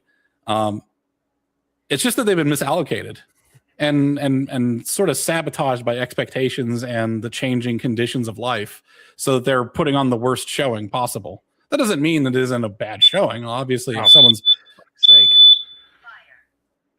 Fire, your house is on fire. Alex Kosma's house is on fire. For a second there, I thought he had the beeping. I thought he had the chirp, the dreaded chirp. Anyways, I'll go on here. So, all right. So let's say you're having 5 kids starting at 22, just as I said. All right. So by the time your first kid is 8 years old, you are now 30, right? At 25, that's 50% mom years. At 25% mom year, and then 50% mom is notional. You're not actually going to be like 50-50, right? But like 100% mom years is you are, yeah, you're a secret minority. We caught him. We've caught him. The filter stops working, and he's just a black single mother this whole time. I've been got. The 100% mom is like you are doing nothing but mom stuff all the time, right? 100% mom means that you are staying up with a baby. Heavy duty. That's 100%. 50% mom is like you are on it 16 hours, or you're on it 12 hours a day, which is still a humongous amount. Like 50% mom is nothing to scoff at. All right. Anyways, but you have a little bit of time for hobbies and doing a few things. I think one of the criticisms I have for men is that men should be more active, but men, you have to go with good faith that I think men are trying their best. Maybe something can change, but yes, people should be helping the mom out. But yes, the 50% is just notional. It's not actually quantitative, even though it is a quantity. So I apologize. But by the time your first kid is 12, your kid can actually start babysitting other kids. Your kid can actually like cook for themselves. When I say cook, it's like you empty some SpaghettiOs into a bowl and put it in the microwave kind of thing. You can start doing hobbies and making things in earnest. You know, you're doing your Etsy stuff, and you're in your mid-30s. Okay. Well, the thing is, once your kids are starting to grow up, like all that energy that a lot of people put into like helicopter parenting, you ever seen that before? It's like some soccer mom, and it's like every minute is planned out, and she's busy driving everybody to everybody. The kids don't get anything out of that, man. Like maybe a couple of kids would enjoy it, but like you don't have to be on a. Alex, am I crazy, or is like little league soccer and stuff? Is that mostly just a waste of time unless the kid really wants to do it? It's like.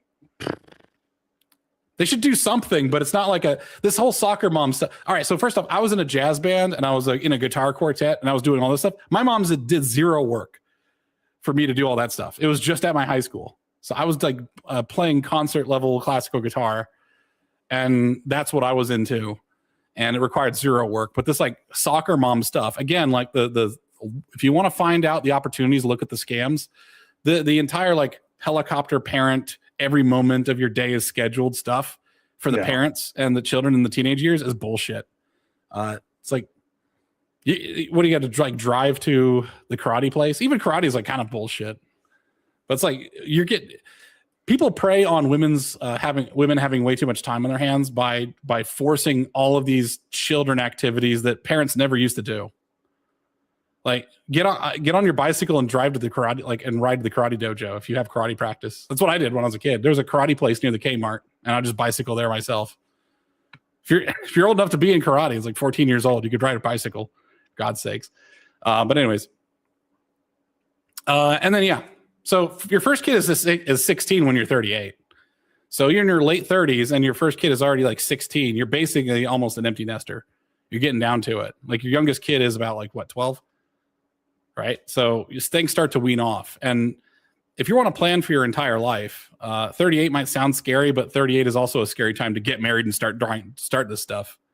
But yeah, you have plenty of life ahead of you. All right. So here, Ace Bigs and Featherbell, I actually included them in here. There's a map of where all their soap is sold. I grabbed all this stuff from their website. So this is like their first years. And notice their age. These are not like young women, right? But they're in that like 25. They're probably in the 25% mom or 5% mom stage. And they have a successful business. And their soap is awesome, as I've attested to. And they have a factory in Gambrels, Maryland. Like it's a nice local business that employs like a dozen or so people. And then in the bottom left here, I show all the stores they're sold at. Right, all the different stores that they carry their product, all on the East Coast. Fantastic stuff. It's inspiring. They're probably making a pretty decent amount of money because soap is a luxury good, and their soap was not cheap. It was worth it though. It was worth every penny. It was fantastic. My favorite was their eucalyptus soap. The best way to wake up is having like your entire sinuses just cleared out with eucalyptus. It's pretty great. Eucalyptus is what is in Vapor Rub, by the way, I think. Yeah, it's suboptimal, and the problem is like the timing and the stability is not good there, right? So they got the priority switched because also children are pretty short. If you look at the length of child, like how long you're going to be taking care of a child versus how long you're going to be in a career, your career is going to last longer than the child. Right? Imagine if your just career ended at 18 years. It's like 18 years and then your career is forcibly taken from you, more or less. Or if you have your child and your child is like 25 years, 25 years with you, that's not good either, right? Like, in other words, what I'm saying is like having and raising children is a finite exercise that is actually relatively short compared to what your career can be. All right. So what should a family be? Support each other's aspirations. Notice nothing on here was about what the husband wants, or he just kind of wants his kids and he wants his wife to be happy. Typically, he's not like, he doesn't. The men don't really need your help in a lot of this stuff. They kind of just want you to be happy, and they're willing to provide the stability. So the selfless giving is always we just go with it. I don't know. We don't think about it very much, do we, Kosma? We just sort of carry shit and then don't think about whether it's fair or not. Right. This is not yeah, that's true. Anyways, the timeline accelerates if you have more family support, obviously. So setting up family support is good. Because even if you are staggered from your sibling, let's say you live in the same town as your older brother, and your older brother is 5 years older than you, and by coincidence he's having children 5 years before you start having children. That means the years of like 1 through 5 are now staggered. So it's like now there's twice as many women to help raise these children between the ages of 1 and 5. That's a huge deal. I mean, a friend of mine, like, married, having kids, and his wife's whole family is like, relatively close in age, and they're all having kids, and like about 5-year age range from top to bottom, but it's like inbuilt social structures, inbuilt, like family get together, supporting, guiding you through phases, hand-me-downs, all this stuff. Like, it just works synergistically. Well, here's the thing about the synergies of child rearing. All right, so here's one of the things that Dirty Engineering may not have thought of too, is that, like, yes, there's a lot of women who are trying to have kids in their late 30s, early 40s. You know how everything sort of syncs up? There's a certain like canonical timeline of things that happens. So your high school years, your college years, but then there's like certain there's also years of like, these are your drinking party years of like, young career. And that usually ends around like 27. Right. And there's certain like years of which things happen, but there's the child rearing years too, where the large amount of your cohort is going to be having children around that time. And if you miss that, you basically miss the boat from your cohort. Can you find other people? Sure, but they're just not going to be of your cohort, right? And as much as we think that the careers are not stratified by age, like, we all get hired around the same time at the same age, like 22-ish, 23-ish at our jobs post-college. And your level of seniority is now your cohort, which corresponds to your age. So you're not escaping your age-based cohort. So you better have children around the same time as them. That'll maximize the amount of support you get. So this is one of the reasons why being normal is a superpower. Yeah. Being normal is actually a superpower. Be normal, be super. Family can also muster starting funds, yes, and provide free labor, brief stints. Yeah, if one of my siblings needed 10 grand, I could just dish it out to them. If it needed 40 grand, I could dish it out to them right now. Yeah. If they needed more than that, I could figure it out. Right? Yeah, but it's like, yeah. I think you've said in the past, like, members of corporate families shouldn't ever pay down payments. Correct. Yes, down payment. Like, it blew my mind that people are like, "Oh, I can't come up with the money." It's like, where's your family? Do you not have any family? Like, even if it's, because the thing is, like, it used to be having a mortgage was as much as an apartment. So what you do is you'd give someone 10 grand to help do the down payment on their FHA loan, and then you just pay them back, because saving up money and then paying family back is the same activity. It's just whether you live in a house or not while you're doing it.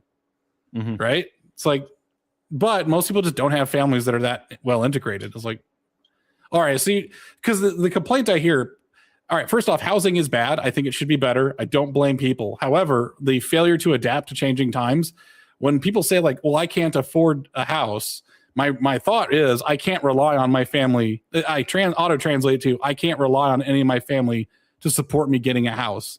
Like, they just rather my life and security be lesser than it could be. And I was like, well, that's kind of a sad statement. That's the real revelatory statement behind I can't afford a house. It's like my family's not willing to help support me. I was like, okay, you got two problems. There are two problems, but they are separate problems, but there's still two problems. One of them is housing is effing expensive. That is a problem. Second problem is your family sucks. And you need to build those bonds, figure it out. Anyways, the woman could go from single girl at age 21 to pillar of the family business within 20 years, all while having all of her children. Yes. This is the thing. This is the family aspiration, is that you can go from single to pillar of your family business within 20 years in this thing. 20 years is not a long time. It's weird that people will say like, oh, you can wait for Prince Charming, but you can't wait to start your career. It's like, it's actually the other way around. You should probably find Mr. Prince Charming as fast as possible. That'll be a subject for another stream. But yeah, your career can actually wait because your body won't wait. And your cohort won't wait. Anyways. All right. And here's a husband's promise, right? Because this is all this, by the way, this entire thing rests on a husband being reliable and willing to support you in all this, right? Be there to help raise the children. She's tired. If she's tired, you're tired. That's a saying I like to have, is like, if she's tired, you're tired. If she's working, you're working, that sort of stuff, is you're sharing this. She gets at least one day off a week. I highly recommend this. Because she will lose her mind. She doesn't have one day where she can like soak in the tub or go to the park. And often that's weather dependent, right? Like if it's just, because it's not always like a good day on a Sunday. Like you don't want like your day off to be on a rainy day. So if it happens to be a Tuesday, be like, all right, I'm working from home today or something, or I'll take care of the kids today, go out. You're trying to keep her from like losing her mind. And she should be for you as well. But like, yep, constantly reminder that she's your world. This is all about security. That's building security. And when the children turn 12, they're under your guidance. In other words, when they're 12, you kind of take over from there. She's dealing with the roughest years, which is the diaper changing years. Not that you won't be changing diapers, but like she's the one who's on call so that you can work your job and be the reliable person for your career. But once they're 12 and they're able to take care of themselves, it's like, okay, now you have to guide them and in other words, you're the one driving them to karate practice, which is what my dad did. He's the one who drove me to karate practice, which I did for a couple of years. Thanks, Shinavi. Have a good one. Yeah. All right. And be there to fund and support her dreams. She is putting her personal interests on hold for the family. Appreciate that. Right. Monitor her well-being, check in on her. That's something I could definitely improve on. Show her that you're ready to help out, right? So, in other words, be the support, be the stability, and that's it. Any final thoughts on that? You want to digest it for a minute? I think that's pretty good. I mean, I think there's a ton of jumping off points as to where this could go to. Right. You know, because this is like, you know, healthy relationships 101. And a lot of what we're dealing with is, you know, scale variant behavior from the world that like many circumstances have changed in the world and people have not caught up to it. Correct. Or, you know, implemented eternal principles in a new environment. Like, because it's not just return, like, because you can't actually return to the old environment. You know, you have to have you know, traditions which are oriented at the environment you're actually in. And this is a concept that I've called prisoner of history, which also could just be rephrased as prisoner of tradition. And the prisoner of tradition is that you're not able to update your traditions. They are sacred in and of themselves. And we need to, and this is really an update of traditions, which is a return to the original. Right. The original justification for women in the Bible is actually God said this was not right for man to be on his own. So I have provided you a companion, and she is your rescue. She is your help. They say help meet, but the word that the Hebrew word for help there is actually the same word that is used to describe God's role in Israel. And it's much more like rescue. It's much more like a general coming in and it's actually used to describe generals coming to the aid of Jerusalem. Is that I believe is Jerusalem, but it's that word. So it's not help as in she's a servant. It's help as in she is like your salvation. She is there to help you. She's there to save you. And I think that's true because guys will reach a certain age where they're just awfully lonely and life has no purpose. And they've accomplished all of their goals. They got their house, they've got their car, they got their this and that. And you'll see guys will just start going into collecting hobbies. It's like they just bought like 6 sports cars. It's like, it's just to sort of fill the gap in them in their life. And then they start trying to become paternal figures to sons they don't have. And it's like, dude, where are your children? Like, where are your sons? It's like, oh, I don't have any. I was like, well, I already have a dad, so I don't need another one. I don't like you are not, it's like, it's important that men do get married. I think for almost all men should consider it seriously. And women are a help. Women are a help, even if it's not in a material sense. And oddly enough, modernity has stripped a lot of the material benefit of marriage. So it's only back to its original traditional scriptural like significance. That's why I'm saying like the materialistic nature of marriage has just been one-shotted by modernity. Right. And but like people who are very religious still have great marriages, despite the fact they're also living in modernity. It's just they have the spiritual core of marriage is still strong, right, for them, right? So, yeah. Yeah, I think one of the big things is there is certainly you could call it learning with too much precision in the return types. Like they'll focus on the trappings of it needs to look exactly like this and this and this. And actually the abolition of modernity is an opportunity, like you say, to like actually reconstitute this with like, okay, what are the inevitable factors like aging, phases of your life, etc., and like how do you expeditiously and effectively navigate this and create harmony, because the circumstances are very, very different. I also feel like, like a lot of a lot of the materialistic answers to despondency in the covenant between the sexes and marriage is answered with therapy, and therapy is therapy is a palliative. It is meant to cover over a repeat stressor in your environment that is fucking you up in some way. Right. It's a coping mechanism. Yeah, it's a coping mechanism. Like you're not going to get back to the old ways, and like it's probably not even desirable to return to 50s, 60s or Victorian times, so you need to make an environment that works. Yeah. And the responsibility of all peoples is to make what their ancestors have given them work. That's the obligation that you have. Right. So to like run back to a cargo, I actually have a video on my channel called I think conservatism is a cargo cult, because a lot of them don't want to invent and innovate new ways of living that meet modernity, because modernity is here to stay. Like, as we were saying, I think before the stream, is like, we're never getting rid of birth control. No one has the will to do that. No one wants to do that. Right. People will say, oh, someone ought to do something, but it's never them personally.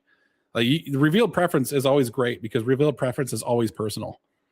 Like, well, I think we should ban the birth control pills. Like, yeah, but do you take it? Well, yeah, but it's like, oh, all right. So you don't actually think we should ban it. You just want to have some like abstract social solution for a thing you're not willing to take part in yourself. Okay. Well, you're basically a leftist. So as far as I'm concerned, the conservatives have become leftists essentially once it starts coming to family planning, because they have is crutches, and they don't really have a lot of answers because I don't think they've put any thought into this stuff. It's like these rephrasings of settling down is now teaming up, and like these are the years, like these are my child focus years. So instead of a hoe phase, you have a grow phase where it's like you're raising children. Right. This is your grow phase, and this is my business phase, and you're like full on businesswoman. And we've been waiting for this for like 15 years. We've been raising our kids. Our kids are thankful because they had a dedicated mom. Dad is like, men are willing to put up with a lot of crap if we see a light at the end of the tunnel. And like age of a child is really easy to measure. It's like willing to put up with some crap for 15 years. of like, because what the guy is doing, which I didn't say, is he's working on his career like full time and earning as much money as possible. Like he's being doubly responsible. So that's part of his promise, right? So these are things that actually satisfy the conditions that, because modernity everybody blames modernity. Modernity is just freedom, right? Freedom granted to us through material means, and it reveals actually just reveals who we are. And when people say like, "Oh, I hate modernity," it's like, no, you just hate who you realized you are. Like you are a person who scrolls all day. You are a person who buys things on Amazon all the time. You don't hate modernity. You hate what it has allowed you to do to yourself.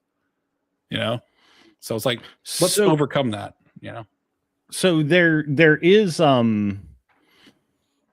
I think there is something to the perspective that that liberalism, because it is coincident with materialism and also somewhat explicitly within the philosophy, as an ideology of freedom, is in fact corrosive to coherent social bonds. And I think there is merit to the argument that liberalism essentially eroded those traditional structures, like the old ways, got completely fried out, running this game forward a few centuries.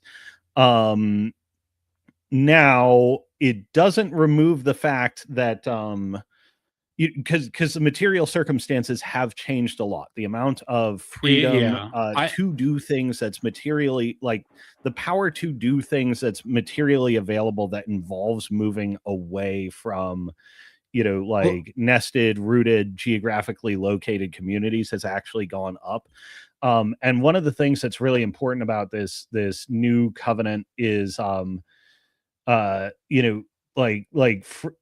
the primordial needs of human beings have not gone away.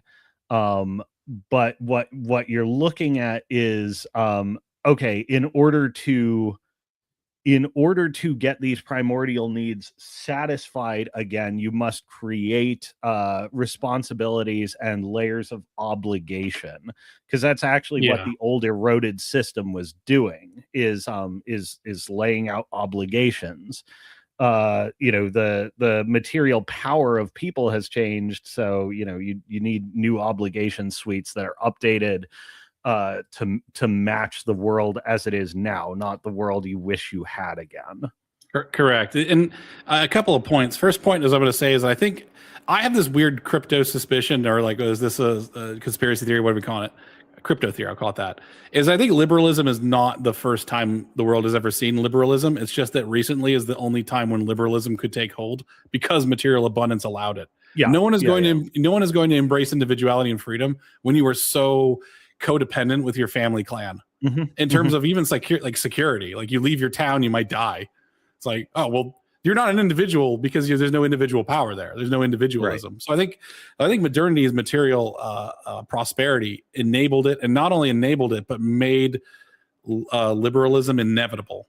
Well, in other words, it's the ideology followed the circumstance. The circumstance didn't follow the ideology. The other point I have is you could have liberalism tried, but it's the plane diagram with the dots on it. Yeah. Oh, yes, exactly. And I was go ahead. Like liberalism catching on does take like a massive tech stack for economization of knowledge and ability to produce like faster and faster, reducing social unit size. To make it very simple and very crass, liberalism is when you are not poor. That's all it is. It's just when you're not poor, you become a liberal. That's how it goes. When you're not, which is why the entire country is actually just the entire country of the United States is some flavor of liberal, of some whichever subclass of that is. And right now what the conservatives are doing is they are trying to renegotiate a lot of this. Like we're getting past the libertarianism phases, we're getting past the Reaganism phases, and we're renegotiating what it is to have power and responsibility and civic duty. And what we're talking about today is just the marital duties of like, it all comes from trust, a covenant, and promise. And essentially it's about being resilient and reliable. Mm-hmm. And also, and the thing is, the reason why I didn't say that there's any one of the important things I have on here, which I guess I should have put it in there, but this is a revelation I had like afterwards, after making this thing, is essentially you cannot laden the wife with expectations. She has to be the driver in her own life, or else she will come to resent her own accomplishments. Mm-hmm. You know what I mean? There's just something about that. You have to let her choose and let her have a say in it, because ladies will react if you push them. They'll try to abate. They'll try to satisfy, and then only later, after they've processed it, do they realize that was not what they wanted to do. So it's actually really easy to like, a lot of ladies will complain about gaslighting and stuff in relationships, but I think a lot of that's just involuntary, or it's not something that's done on purpose. Mm-hmm. The guy will just say like, well, you love making soap, don't you? You love making soap, right? And she's like, yeah, I love making soap. It's like 10 years later, she's like, I actually hate making soap. It's like, it just took her 10 years to figure it out. Right? It is what it is. That's just how people's brains work, because they're trying to work on a conflict avoidance and satisfying others, as part of their nature. Mm-hmm. So you have to give them lots of freedom. This is why one of the women's biggest fears is losing freedom in a marriage. Like, if she wants to travel and all that stuff, that's great. I know one guy who's a retired Marine, and his wife, his name is Betty, and Betty owns a furniture store south of Washington, D.C. I think she still runs it, maybe. It's called Joglo House or something like that. And what she does is she travels to exotic southeastern countries, and her retired Marine husband pays for an entire shipping container to go back with her from those countries. She just goes and shops. She shops in the country for tons of stuff. She then sells at a Joglo House for a pretty decent markup. Mm-hmm. A lot of it is exotic hardwoods. And she's like a full-on carpenter. It's like she actually has serious power tools in the back, and she's there like processing the furniture. So she'll take like the root ball of a teak tree and then like cut it to a cube and like put a glass top on it, and it's now like a centerpiece of furniture. So she's taking raw materials and processing them into high-end furniture, or she's buying hand-carved furniture from those countries, but you can't get it anywhere else. So she has a really good business, and she gets to travel. And I think her husband and her figured it out together. So it's like a husband's good role is also like, okay, you like doing this, you like doing that, and you're pretty good at this. As the husband, can I sit there and strategize how you can make money doing that? And see how it goes. Like, because if you want to start that business, you just send her off there. She'd bring the stuff back. You take a huge hit in terms of the shipping and duties and stuff. And then she puts it on Facebook Marketplace. And it's like, okay, does this stuff actually sell? And then all of a sudden you're like, okay, well, time to take it to a craft fair, or let's take it, let's show it to customers and just grow the business that way. And if it's just, and it's amazing because these ladies can have a career that's just either working at a loss or just making ends meet, like covering the expenses for like a decade until it breaks through. And sometimes it's just how long it takes. So yeah. I think this proposal gives women maximum freedom, and you don't want to take that away, because it gives them maximum freedom, but not in the way that they've been told it should look like. Like it's very counter propaganda. Yeah, this is all about growing. It's all about growing together. If you want to say like, this is a marriage where we grow together, right? And that's kind of what it's all been about. Because before people would get married and they just didn't actually mesh well. It was just circumstances, because their world was very small. Like, I need to operate this grain mill, and you'll do, and I need children. So here you are. And feminism is a I think, to me, speaks to how little the ladies actually liked that lifestyle. And really, it's feminism is fueled by this thing that I'm talking about, is that you cannot, even if the women end up making the same choices that you would have made for them, you can't make the choices for them, because they will resent it and burn it all down. You have to let them make the choices and then protect them from the consequences of their choices until they've gotten afloat. That's how it is. And dudes, just find a lady that's worth doing all that for. And if you can't, then don't get married. Well, I gotta check something real quick. I'll be right back. No, you're good. we're actually going to wrap up here, and I think in a little bit. But yeah, hopefully this new marriage deal works out. I don't know if you guys have comments. I really appreciate the. Oh yeah, here's a dirty engineer here. In the sweat of your face, you shall eat bread till you return to the ground. For you have taken the dust you are, dust you shall return. Yep. All returns to dust. Yes, yeah. Toil is life. Life is toil. I think guys are kind of okay with that, and they don't mind toil. It's like they just need to blow off some steam once in a while, go to the honky tonk bar or whatever it is, have their hobby. But I think guys are usually pretty okay with going through the wilderness for a while for somebody else, just to allow someone else to be happy. So there is that desire. Like guys do want to toil to make someone else happy. And this does satisfy that need that men have, while also giving women maximum freedom with also accountability. Like it is their freedom they're doing. And by the way, this is all to make the women happy. This is not actually because she's actually going to make any money.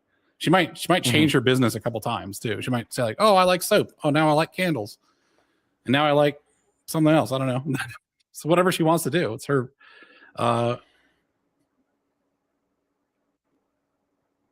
Yeah, what do you think of it, Carl Benjamin? Yeah, this is about mate selection, and that'll be we'll have a whole stream on that topic. Yep. It's also about keeping the romance, as it were.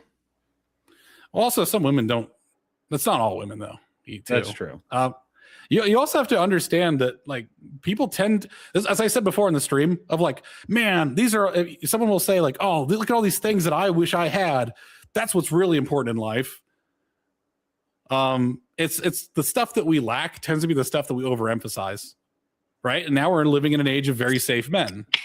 I guarantee you, like the women of like coal mine West Virginia were like, I think I've had enough of dangerous men. I think I would like a nice safe man, a nice gentle man, please, for the love of God. It's like no, so the thing is like, I think Carl is speaking from his limited experience, and that's one of the fatal flaws of many a thinker, is they tend to not think of what if things were different, how would people react, because it's all they see, right? But we live in a big world, and you can actually see some perspective. There is something to it. I feel like it's maybe a little deranged or perhaps over eroticized, used in the broadest sense of that term. That like, well, in order to be the stability maker, like, you do have to have the capacity to, like, do what is necessary. Well, and also like it. Usually, ladies will also say this because they don't have another man to do it. Like if her brother is like a special forces dude, she's probably more okay, and her brother's like lives nearby. She's probably more okay marrying like a nice dude, just a regular nice man who's not very dangerous. It's like because she has that protection. Like remember, also women don't think individually; they think communally. And there's a reason why women like these sort of soft men as well. That's what I'm saying is like people tend to lose perspective because they'll see what they lack, or they will see the raging psychos online and make their judgments based on like crazy people who are online. Also, like the lack of dangerous men means that first off, I always would caution guys, never pay attention to what the lady says that she wants, because she might just be telling you what she wants to want. If she actually has a guy who's genuinely has a mean streak in him and is possibly dangerous, that gets pretty old pretty fast. And it could be just one date in and she's like, oh my God, I'm never doing that again. And I had one girl when I was in college, I had some dating, and I had one girl who got scared to date me because I drove my motorcycle too fast, I guess. And I was like, this is totally normal pace to drive my motorcycle. Wasn't even speeding. But she was like, I can't handle this. I'm like, what? I was just driving normal, like, all right, whatever. And she had to have like I think there's a difference between like being, like pathologically dangerous, like doing unnecessarily risky things, and like being capable of violence is essentially what that is. Yeah, the thing is, like, I don't know if maybe that's a vestigial instinctual desire. I don't Well, so know if women being actually need. capable Yeah. being capable of violence, like, actually accomplishes a lot. Like, one, if you are to provide stability, like, it is actually part of your responsibility as a man to be capable of violence. I don't. The thing is, Like, I don't disagree. Yeah, I don't disagree with this at it's all. It's just implicit. that I think it's overly emphasized, and I don't think it applies to as many women as guys would think. Maybe, but I mean, it's also like a convenient thing that will let her run a narrative in her head about, like, Yeah, taming somebody who is, like, already, self-tamed. yeah. That's a certain type of lady. That's what I'm saying. Is that this is a type of lady? Sure. It's not. I wouldn't even say it's the majority. It's I think not most. universal. Yeah. I mean, Yeah, as a yeah, like perhaps. for me, I grew up in Washington, near Washington D.C., and most of the girls found a sense of humor to be the funniest. And, like, I was pretty upper crust of, like, Anne Arundel County. It's pretty good. Mhm. It's not like the best, it's no Bethesda, but, like, it's pretty good part of the suburb of Washington D.C. And, like, most of the girls wanted a guy who was really smart and funny. And, Mhm. like, being like, the drama club had way more women interested in those guys than the football team did.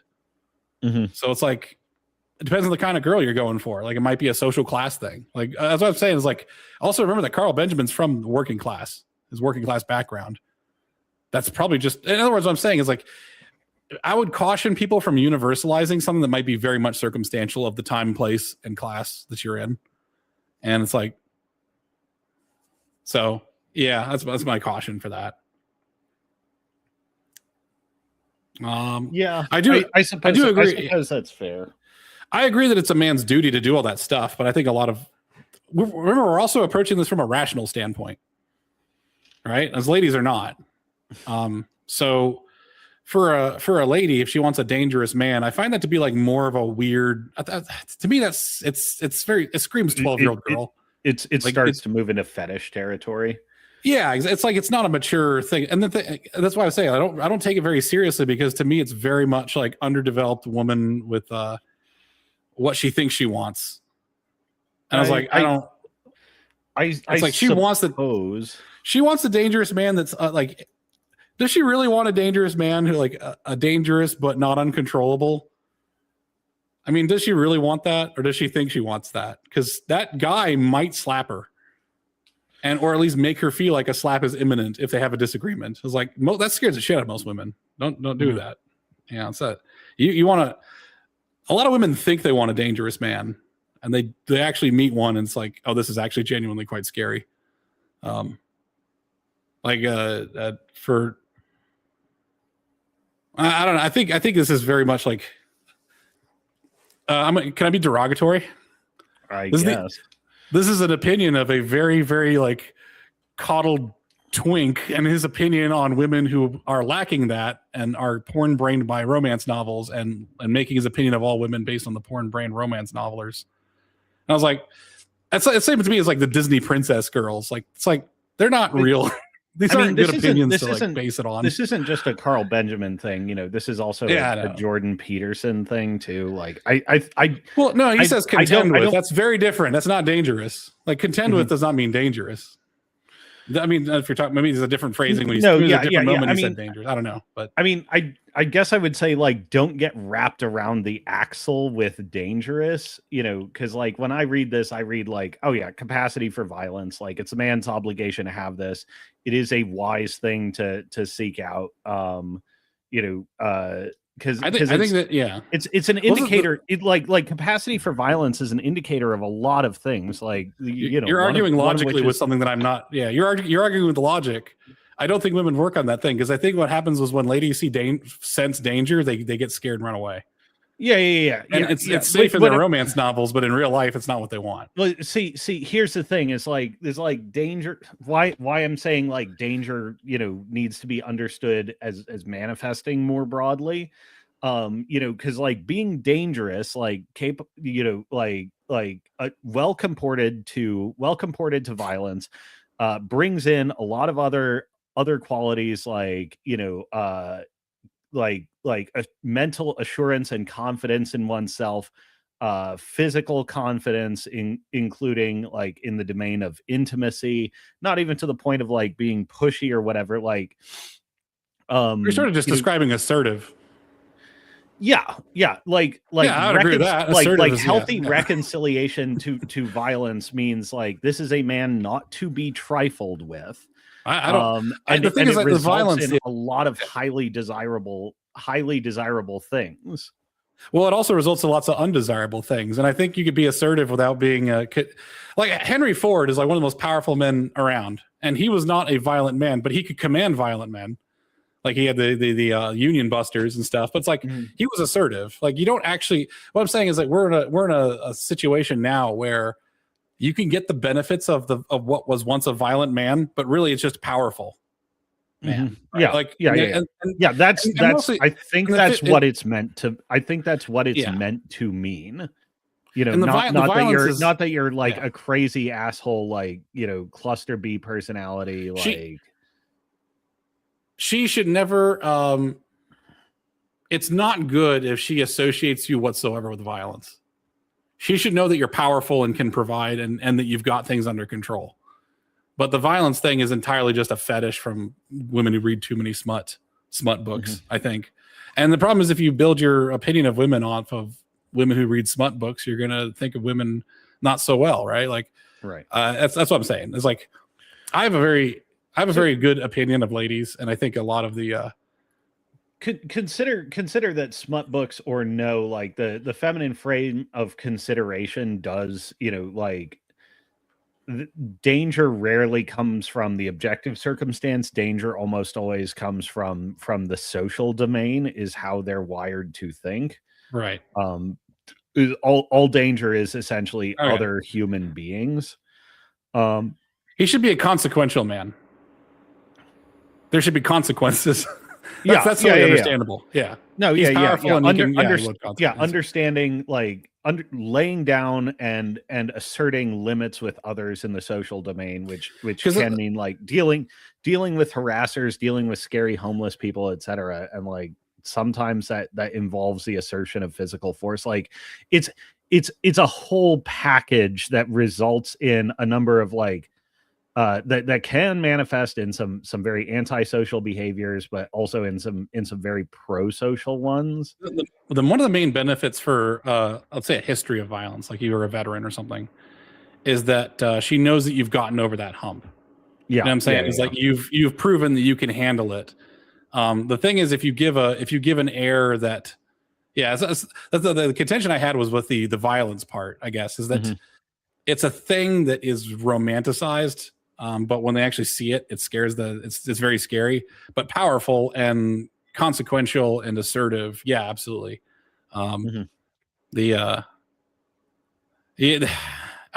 a lot of I mean, I don't know how many women actually feel that way, because like smut books are also very popular. So it's like, like 50 Shades of Grey is essentially, it's almost like for them, like the sex and violence stuff is just a manifestation of his bestial power, but it's like they like to read about it in books. And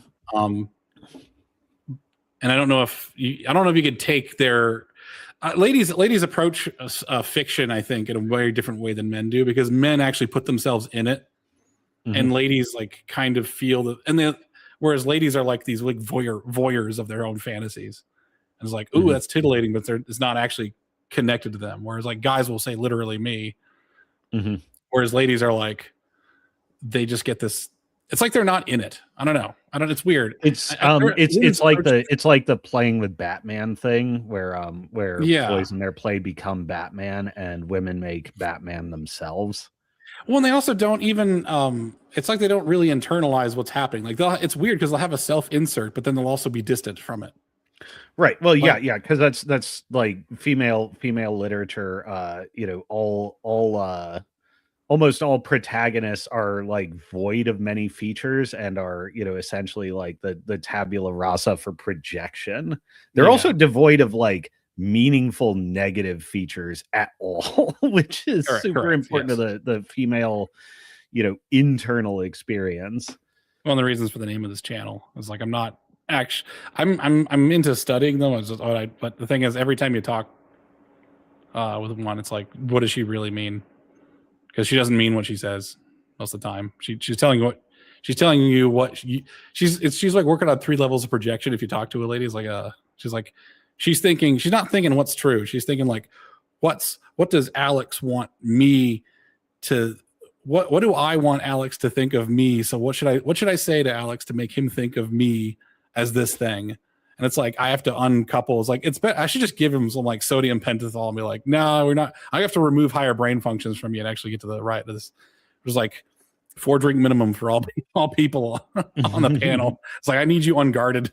Tell me the truth. If you tell me one more time that, yeah, that's like the breaking point for me when I'm having discussions, and I'm kind of like tired of it. Because you notice like my early live streams are like all talking to ladies. And it just ended up becoming a fucking therapy session. It's like 4 hours of lying to Alex and Alex catching you out. It's like, I can't do this. I'm so angry. Oh, anyways. What were you eating?